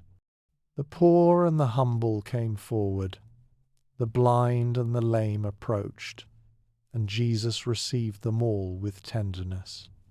The priests and teachers of the law looked on from a distance, uneasy and resentful, yet unable to speak against what they saw. For the people's hearts were stirred. The same one who spoke to storms, who healed with a word, now restored holiness where it had been forgotten. That evening, as the sun began to sink behind the hills, Jesus and his disciples left the city and returned to Bethany, where they spent the night in quiet rest. The roads grew dim beneath the twilight, and the olive trees cast long shadows across the path. When morning came again, they rose early and set out once more toward Jerusalem.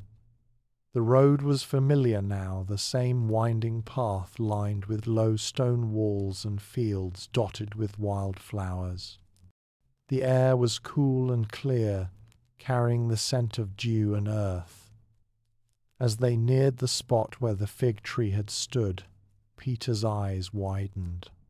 "Rabbi," he said, pointing toward it, "look, the fig tree you cursed has withered."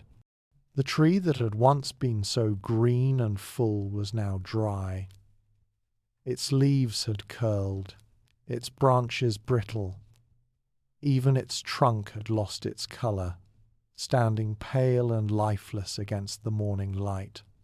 The disciples stopped and stared, the memory of Jesus' words echoing softly in their minds. Jesus looked at the tree and then turned to them with gentle solemnity. "Truly, I tell you," he said, "if you have faith and do not doubt, Not only can you do what has been done to this fig tree, but you can say to this mountain, "Be taken up and cast into the sea," and it will be done. Whatever you ask for in prayer, believe that you have received it, and it will be yours. His words carried both strength and peace, not a call to power, but to trust. The tree stood as a silent teacher, its withered form a reminder that life without fruitfulness, faith without compassion, and form without meaning all fade away. The disciples pondered his words as they walked. They understood that this was not simply about a tree, but about the heart, about how faith, like a living branch, must bear fruit in deeds of love, mercy, and truth.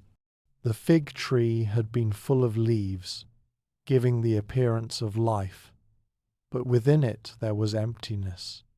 It was a picture of spiritual pretense, a warning wrapped in gentleness. In the stillness that followed, the meaning unfolded slowly in their minds. They thought of the temple and how it had seemed full of devotion but had lost its spirit of prayer. They thought of how easy it was for human hearts to grow lush in appearance but barren in substance. The tree, though lifeless now, had become a quiet messenger, teaching through its silence. As they continued along the path, the sound of their sandals pressed softly against the earth. Birds sang from the olive branches, and the wind carried the fragrance of the hills. Jesus spoke to them of faith, not loud or boastful faith, but the kind that grows quietly, nourished by humility and trust. He told them that true fruitfulness comes from the heart that abides in God, from a life rooted in love. Just as a tree draws water through unseen roots, so must the soul draw from divine grace. Without that connection, no lasting fruit can appear. They walked on, and his words lingered in their thoughts. In time, those words would take root in them, growing slowly, quietly, until they became the strength of their lives. Later that day, as they entered Jerusalem again, the disciples noticed how people looked upon Jesus with curiosity and awe. Some followed closely, others whispered among themselves. But Jesus walked calmly, his steps sure, his heart steady. The city was full of noise and motion, yet he carried within him a deep stillness, a peace that no crowd could disturb. In the days that followed, that image of the fig tree stayed with them all. At night, when they rested by the olive groves outside the city, they would speak softly about it. The air would grow cool, and the stars would begin to shine above them. They would recall how alive the tree had once seemed, and how suddenly it had withered. John, always thoughtful, would say, "It is a lesson about the heart. A tree cannot bear fruit if its roots do not drink from living water." And Peter, remembering his own impetuous nature, would nod quietly and add, "Faith must live, not only speak." The tree looked full, but it was hollow. I do not want my heart to be like that. Their words reflected what each of them was learning, that outward appearance is nothing without inward truth, and that faith without compassion is as lifeless as a tree without fruit. Days passed, and the gentle warning of the fig tree continued to echo softly within them. It was not a story of destruction, but of awakening. It reminded them that spiritual fruitfulness does not come from striving, but from surrender, from being open to God's life flowing within. When Jesus later spoke of vines and branches, saying, "Abide in me, and you will bear much fruit," they remembered the fig tree and understood. The barren tree had taught them the value of remaining close to the source of life, of allowing love to fill and nourish every thought and action. And so, that quiet morning on the road to Jerusalem became one of the most enduring lessons of all. It was not about punishment or anger, but about truth. The truth that life without love is empty, and faith without kindness fades like leaves in the heat of day. In time, as years passed and their journeys took them far from those hills, the memory of that day remained vivid. When the disciples preached in distant lands, they often spoke of the fig tree.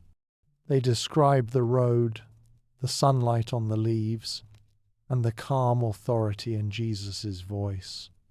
They spoke of how that simple moment opened their eyes to the deeper meaning of faith, that it must not only believe but also give, not only speak but also nurture, not only stand tall but offer shade and sweetness to others.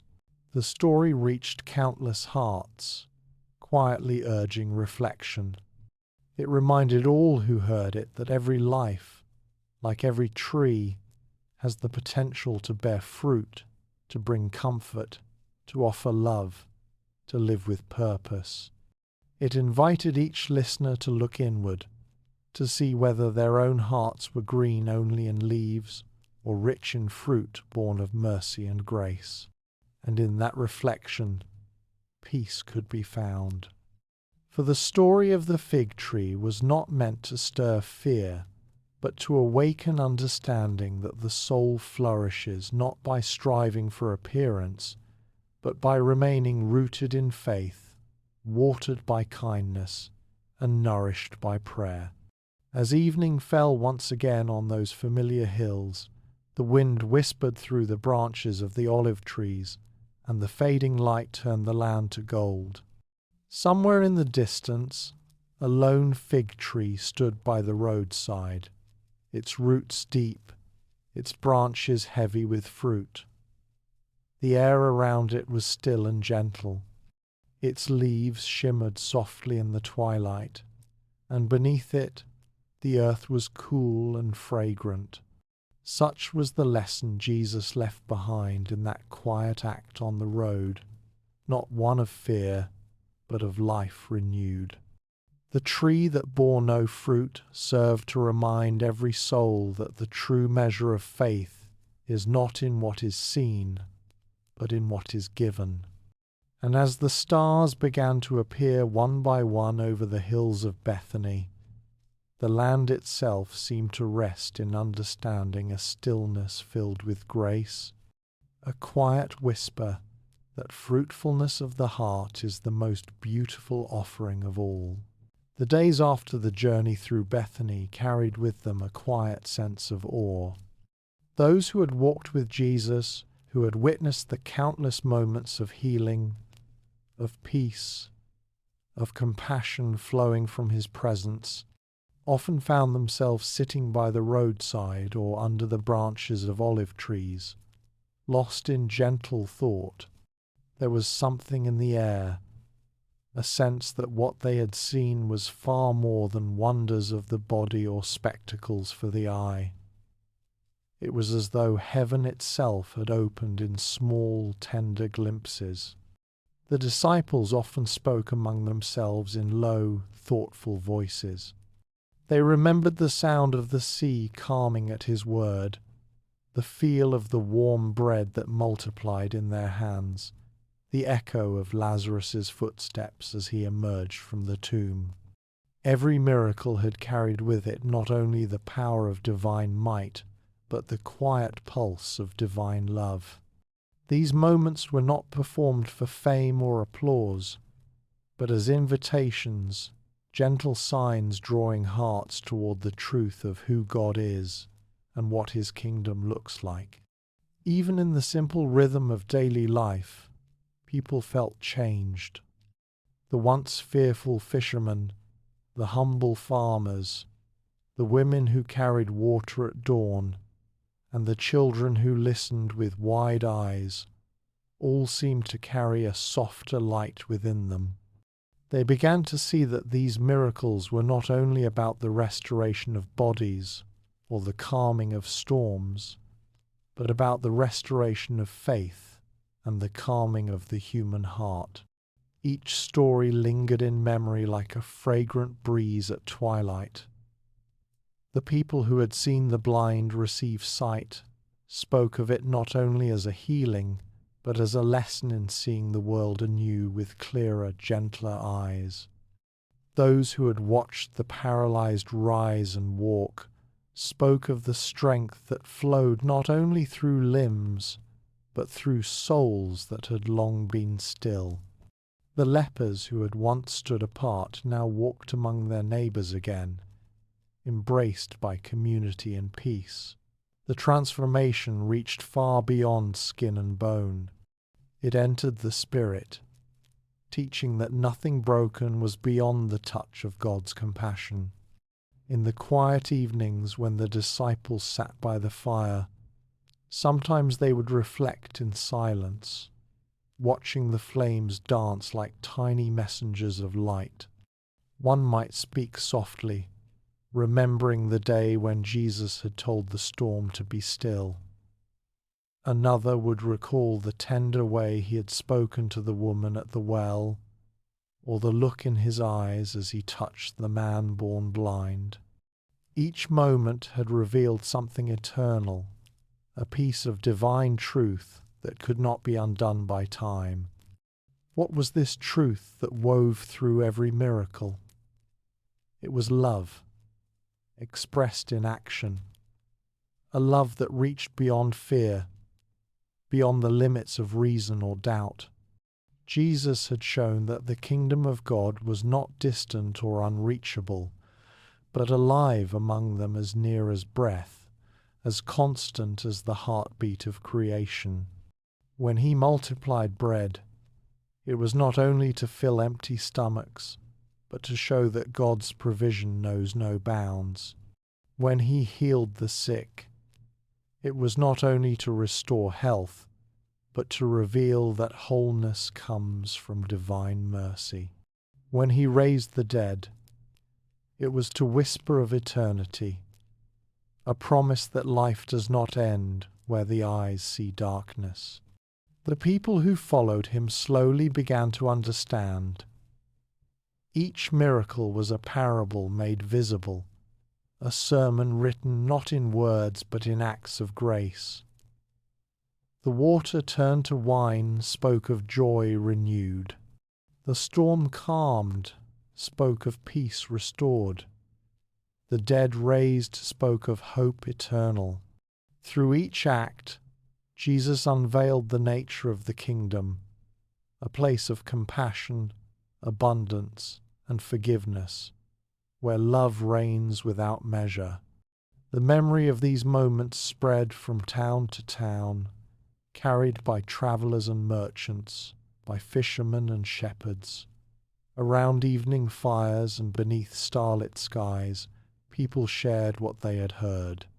Their voices were filled with wonder, not merely at what had happened, but at what it meant.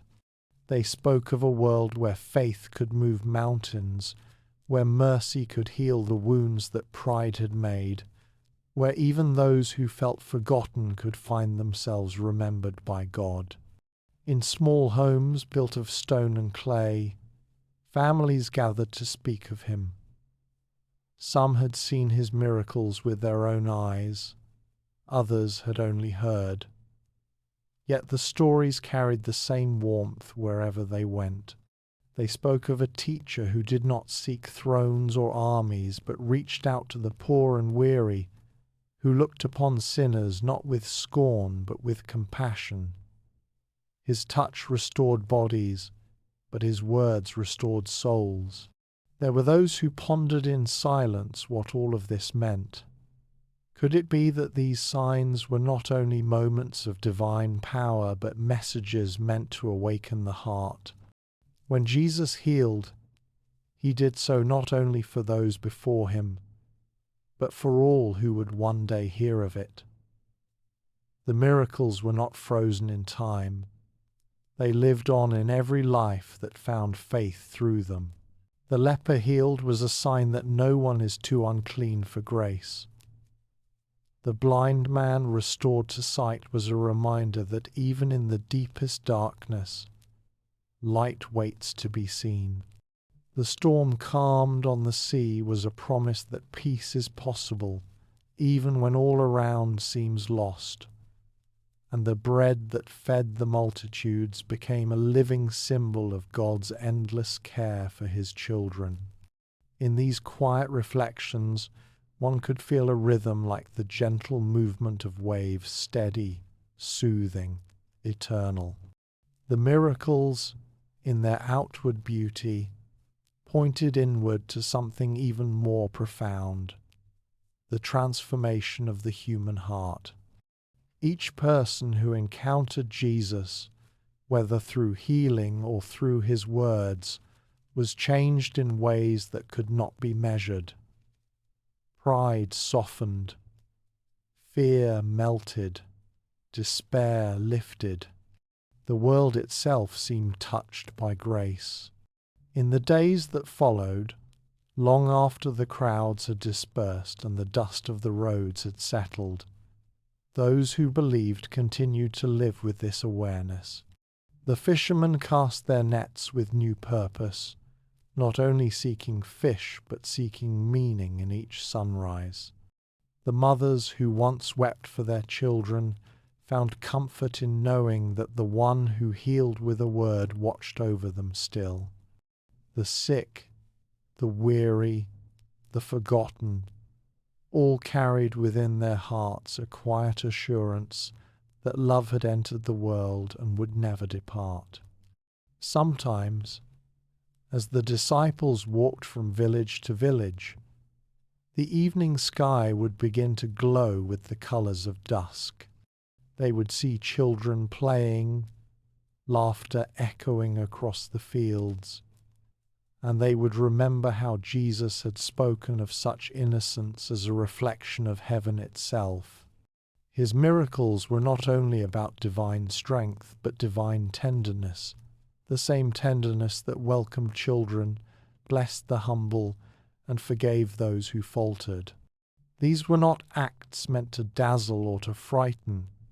They were signs meant to draw people closer, to teach that true power is expressed through mercy and true greatness through service. In every miracle, the hand of God reached toward humanity, bridging the vastness between heaven and earth. It was a bridge made of compassion, one that no storm could destroy. And yet, the miracles also asked something of those who witnessed them. They invited trust. They asked for faith, not in the wonders themselves, but in the one who performed them.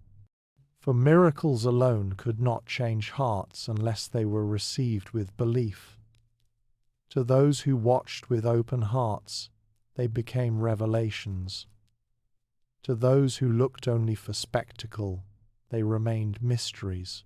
But for those who believed, they were glimpses of the eternal kingdom already taking root within them. Faith, as Jesus had often shown, was not about seeing the impossible happen before believing. It was about believing even when sight had not yet confirmed the promise. The royal official's son had been healed from afar because of faith. The woman with the issue of blood had been made whole because of trust.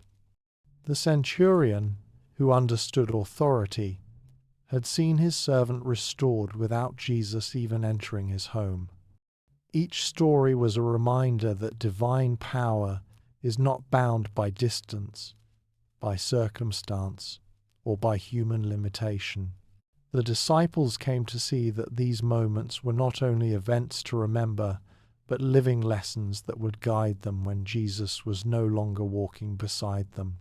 They learned that when storms arose in their own lives, They could remember the calm on the Sea of Galilee. When faced with hunger or need, they could recall the baskets filled with bread. When confronted with sorrow, they could remember the voice that called Lazarus from the grave. These were not just memories, but anchors, steady points of faith to hold on to when the world grew uncertain. And so, the miracles lived on, not only in the pages of time, but in the hearts of those who believed. Every act of kindness, every prayer whispered in faith, every choice to forgive or to help became a continuation of that same divine legacy. For the power that healed, that calmed, that restored, still moved quietly through the world, unseen yet deeply felt. In the stillness of evening, one could almost imagine the presence of Jesus among the olive trees once more, his voice gentle and clear, speaking not to crowds but to individual hearts. His miracles had never been about grandeur. They were always about love, the love that meets each person where they are, that heals the unseen wounds, that reminds the world that God is near.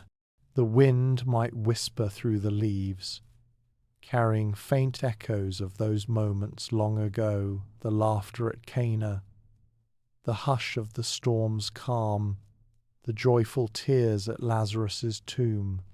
They remind the world that divine compassion does not fade with time.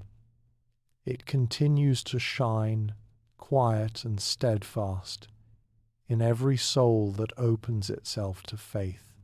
Every act of Jesus had meaning beyond the moment. Every miracle was like a seed planted in the soil of human hearts, destined to grow across generations. These seeds would bear fruit in acts of mercy, in hope renewed, in forgiveness given freely. The kingdom he spoke of was not a faraway realm, but something already alive within all who believed. In the years that followed, those who had seen and heard continued to share these memories with others. They spoke with reverence and calm joy, knowing that these were not mere tales but living truths. The miracles were windows into the nature of God, showing that his love is both boundless and personal, vast as the heavens and yet close as the breath within. Even now, when the stories are read or spoken, they carry that same quiet strength. They whisper to weary hearts that light is never far, that compassion is stronger than despair, and that divine love continues to flow through time, unchanged and undimmed. Through every age, the legacy of miracles endures, not as relics of the past, but as reminders of what faith can awaken in the present. They invite reflection, gratitude, and peace. They teach that every life touched by love becomes a miracle in itself, a living sign of the kingdom, radiant with grace. And in that truth lies the gentle wonder that Jesus came to reveal, that the miraculous is not only in great displays of power, but in the quiet transformation of the heart that believes. The night sky stretched wide and deep, its quietness resting over the land like a soft blanket. In that stillness, the memory of all that had been witnessed, the healings, the feedings, the calm seas, and the moments of resurrection seemed to hum like a gentle song within the heart. It was no longer only about what had happened long ago, but about what those moments meant for the soul that now listened, the one who paused to reflect, who let the stories settle like light on still water. The miracles of Jesus were never distant acts meant only for the past. They were invitations that continued to reach through time, calling every heart toward peace and trust. Within them lay truths that spoke softly to the weary, the anxious, the searching truths that whispered of rest, of healing, of the quiet certainty that love endures.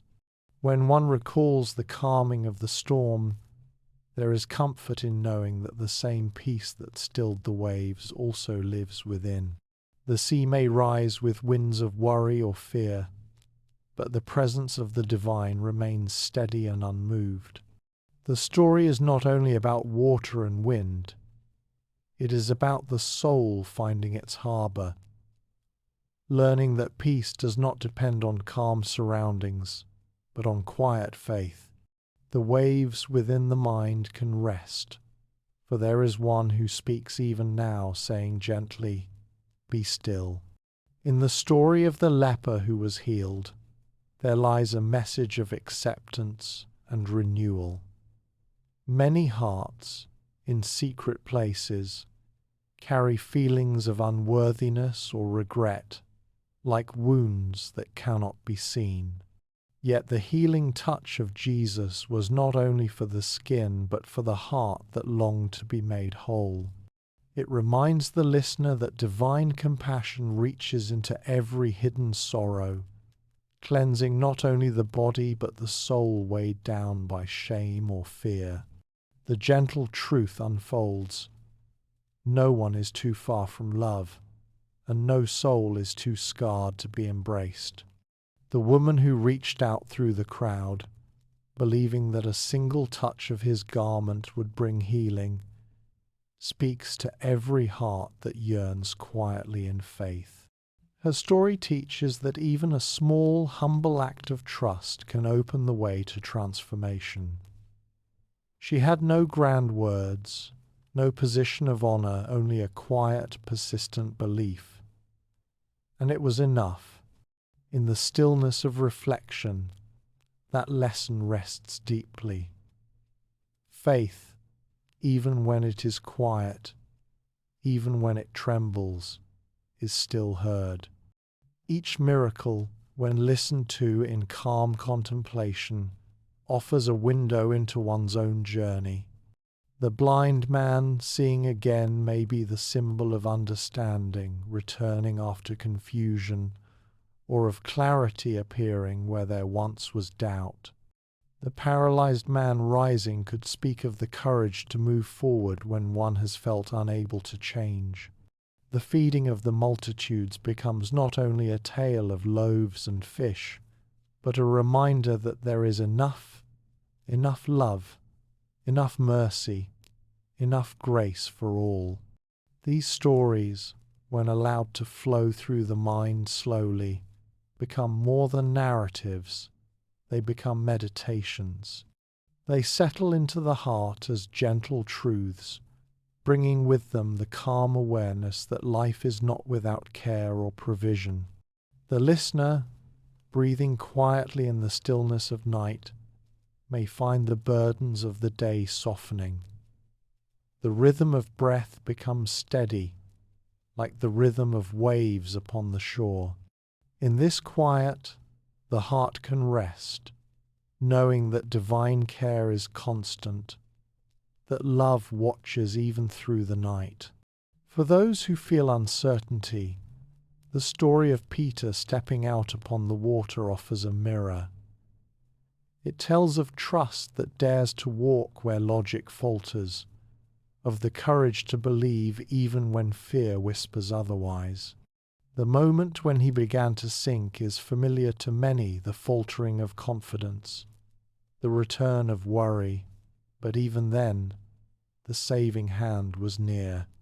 This gentle truth rests softly in the soul. Even when faith wavers, grace does not. The same hand that lifted Peter still reaches for all who find themselves sinking in doubt. To reflect on the raising of Lazarus is to touch the mystery of hope renewed. It reminds every heart that what seems lost is not beyond redemption, that life and light can return where there was once despair. Even in the quiet places of sorrow, there is the echo of a voice calling forth life again. It may come slowly, like dawn after a long night, yet it comes. Hope is not extinguished. It only waits to be heard. As the mind rests on these stories, they begin to speak inwardly, beyond words. They become patterns of comfort, weaving faith through thought, peace through memory. The listener may feel the stillness deepen, the breath slow, the heart steady. Within this space, understanding unfolds not through reasoning but through quiet awareness. The miracles, though ancient in time, remain timeless in meaning. They tell of the God who is near, not distant, of the love that acts, not merely speaks, of the peace that is not found by escaping the world but by resting within it. They teach that even the smallest act of faith is seen, that every quiet prayer is heard, and that no moment of struggle is unseen. When the storm rages in thought, one can remember the voice upon the sea. When doubt clouds the path ahead, one can remember the eyes of the blind man opening to light. When hunger of spirit arises, one can remember the baskets filled beyond need. These memories are not only of miracles past, but of the truth. They reveal that divine presence is not bound to history, but flows continually through every moment of faith. In the silence of reflection, the world itself seems to mirror this divine rhythm. The rustle of leaves in the night, the distant murmur of water, the soft hum of wind all become reminders of that same sustaining care. Creation itself seems to whisper of the miracles, as though the natural world remembers too. The stars that shine above speak of constancy. The earth beneath speaks of endurance. The air that moves gently around whispers of unseen presence. There is something deeply peaceful in realizing that the same Creator who calmed the seas also shaped the stillness of night. The same love that restored sight to the blind paints the morning light upon the hills. The same compassion that fed the multitude nourishes every breath that sustains life. The miracles do not stand apart from creation. They reveal its true harmony. To find personal meaning in them is to allow the heart to align with that harmony. It is to let go of striving, of needing to control, and to rest instead in trust. Just as the disciples learned to rely on the unseen, so too can one rest in the quiet knowledge that they are cared for, guided, and loved beyond measure. This awareness brings rest deeper than sleep, a rest of the spirit, where the heart releases its burdens and simply dwells in peace. Each listener who reflects on these stories brings their own life to them, their hopes, fears, questions, and memories. The beauty of the miracles is that they speak differently to each heart, yet always with kindness. To one, they may offer courage, to another, healing, to another, still, forgiveness. The divine message adapts gently to each soul, like water filling the shape of its vessel. The invitation of these stories is not to seek grand signs, but to notice the quiet miracles already present. The warmth of companionship, the healing of time, the comfort of prayer, the wonder of breath, these are continuations of the same grace. The heart that listens learns that miracles need not always appear as sudden wonders. Often they arrive softly, like peace after turmoil, or like understanding after confusion. When one lies in stillness, breathing slowly, the mind may wander back through the miracles, told the laughter of Cana, the calm sea, the opened eyes, the overflowing baskets. Each becomes like a gentle light glowing in memory. Together they form a tapestry of reassurance that life is under the care of a love that neither forgets nor fades. For the one listening in quiet reflection, there is comfort in knowing that faith does not require perfection. The disciples themselves often doubted, yet they were never abandoned. Faith grows slowly, like dawn through mist, and even a faint glimmer is enough to begin the journey. The stories remind the listener that rest, too, is a form of trust, a laying down of control, a yielding to divine care. In this awareness, the body softens, the breath deepens, the thoughts settle. The rhythm of life begins to mirror the calm of those ancient moments by the lake and beneath the olive trees. The presence that once walked those paths still watches, still speaks to the heart in quiet ways. The miracles are not merely tales to remember, but mirrors in which each person can see themselves. Their fears calmed, their wounds touched, their hunger met, their blindness healed. They are not distant wonders, but living reminders of what divine love looks like in motion. To dwell on them is to rest in gratitude. Gratitude not only for what has been received, but for the constant care that surrounds every moment. It is to see even the smallest blessings, the breath, the heartbeat, the stillness of night as reflections of that same miracle-working love. In this reflection, the soul finds its peace. The heart, which may have raced with worry, slows. The mind, which may have wandered through confusion, clears. The body, once tense, releases into stillness. The stories of Jesus' miracles become more than words. They become an atmosphere, a soft light that fills the inner world. And as the listener breathes within this peace, something gentle unfolds.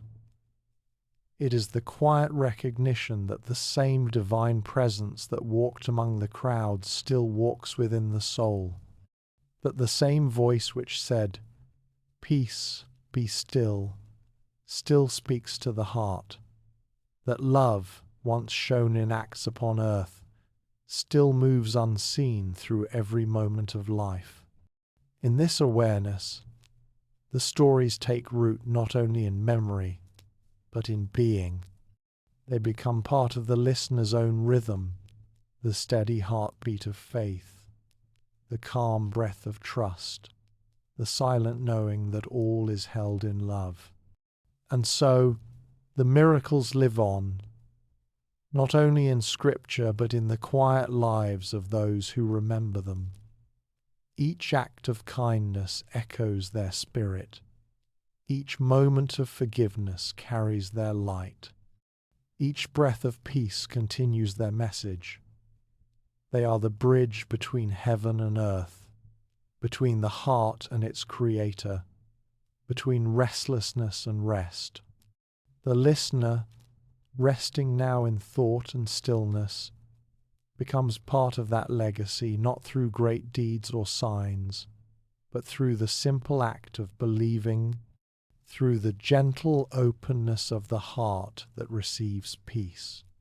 And in that sacred stillness, the miracles speak again, softly, timelessly, not through thunder or spectacle, but through the quiet assurance that divine love remains, tender and unwavering, in every breath and every moment of peace.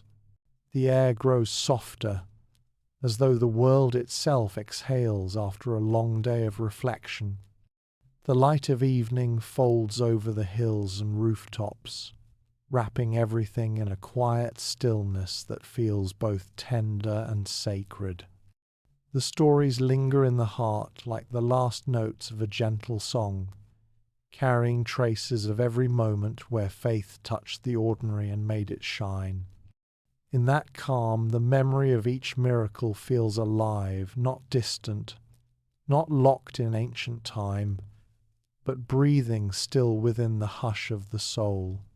The mind drifts through those moments, water turned into wine, storms hushed by a word, tears wiped from the faces of the broken. Each story is no longer just a record of what happened, but a soft reflection of what continues to unfold in every life.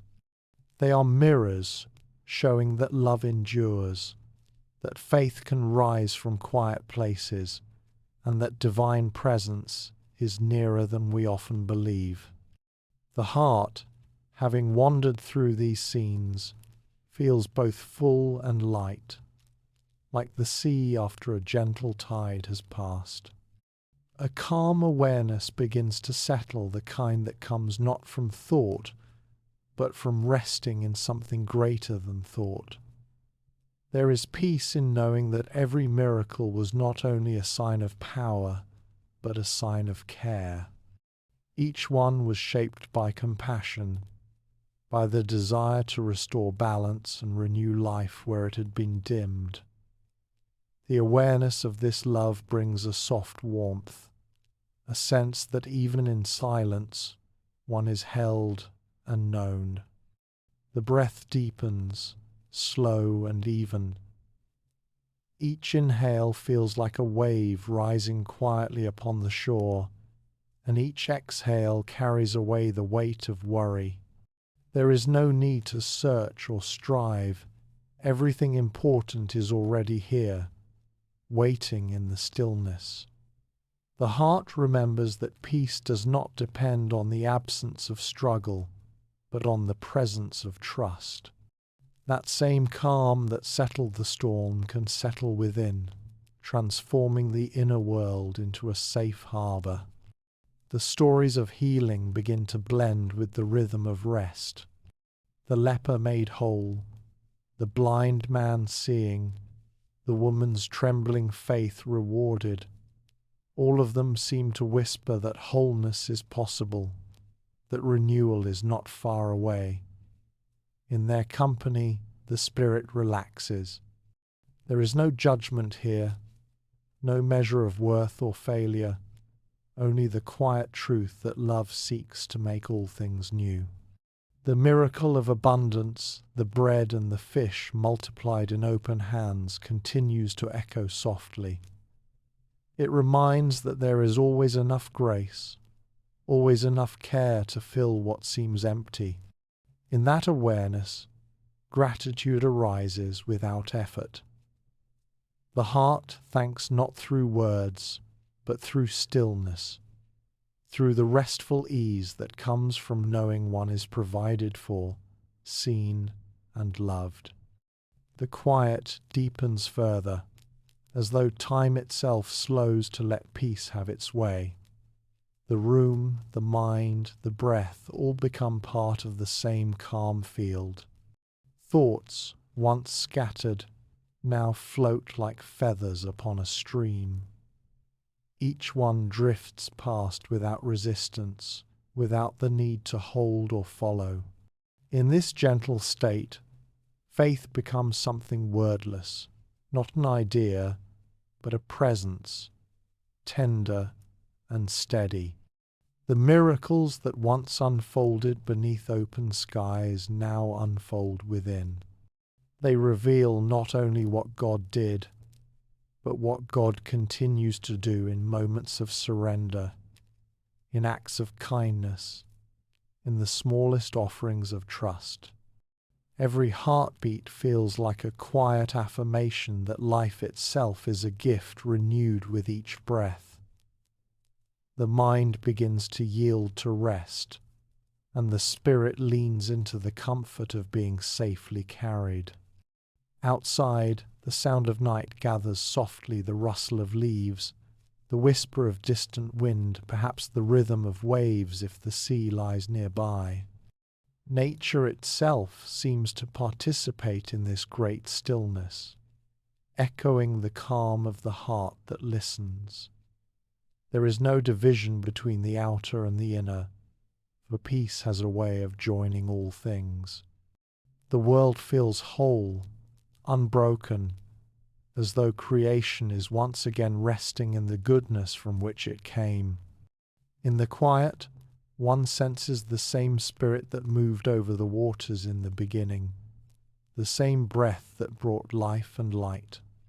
It is here too, moving gently through the room, through the heart, through the slow unfolding of rest. The miracles of long ago become like ripples from that same movement, gentle reminders that divine presence is always near, always willing to bring calm where there is unrest. And so the body relaxes more deeply, sinking into the softness of stillness.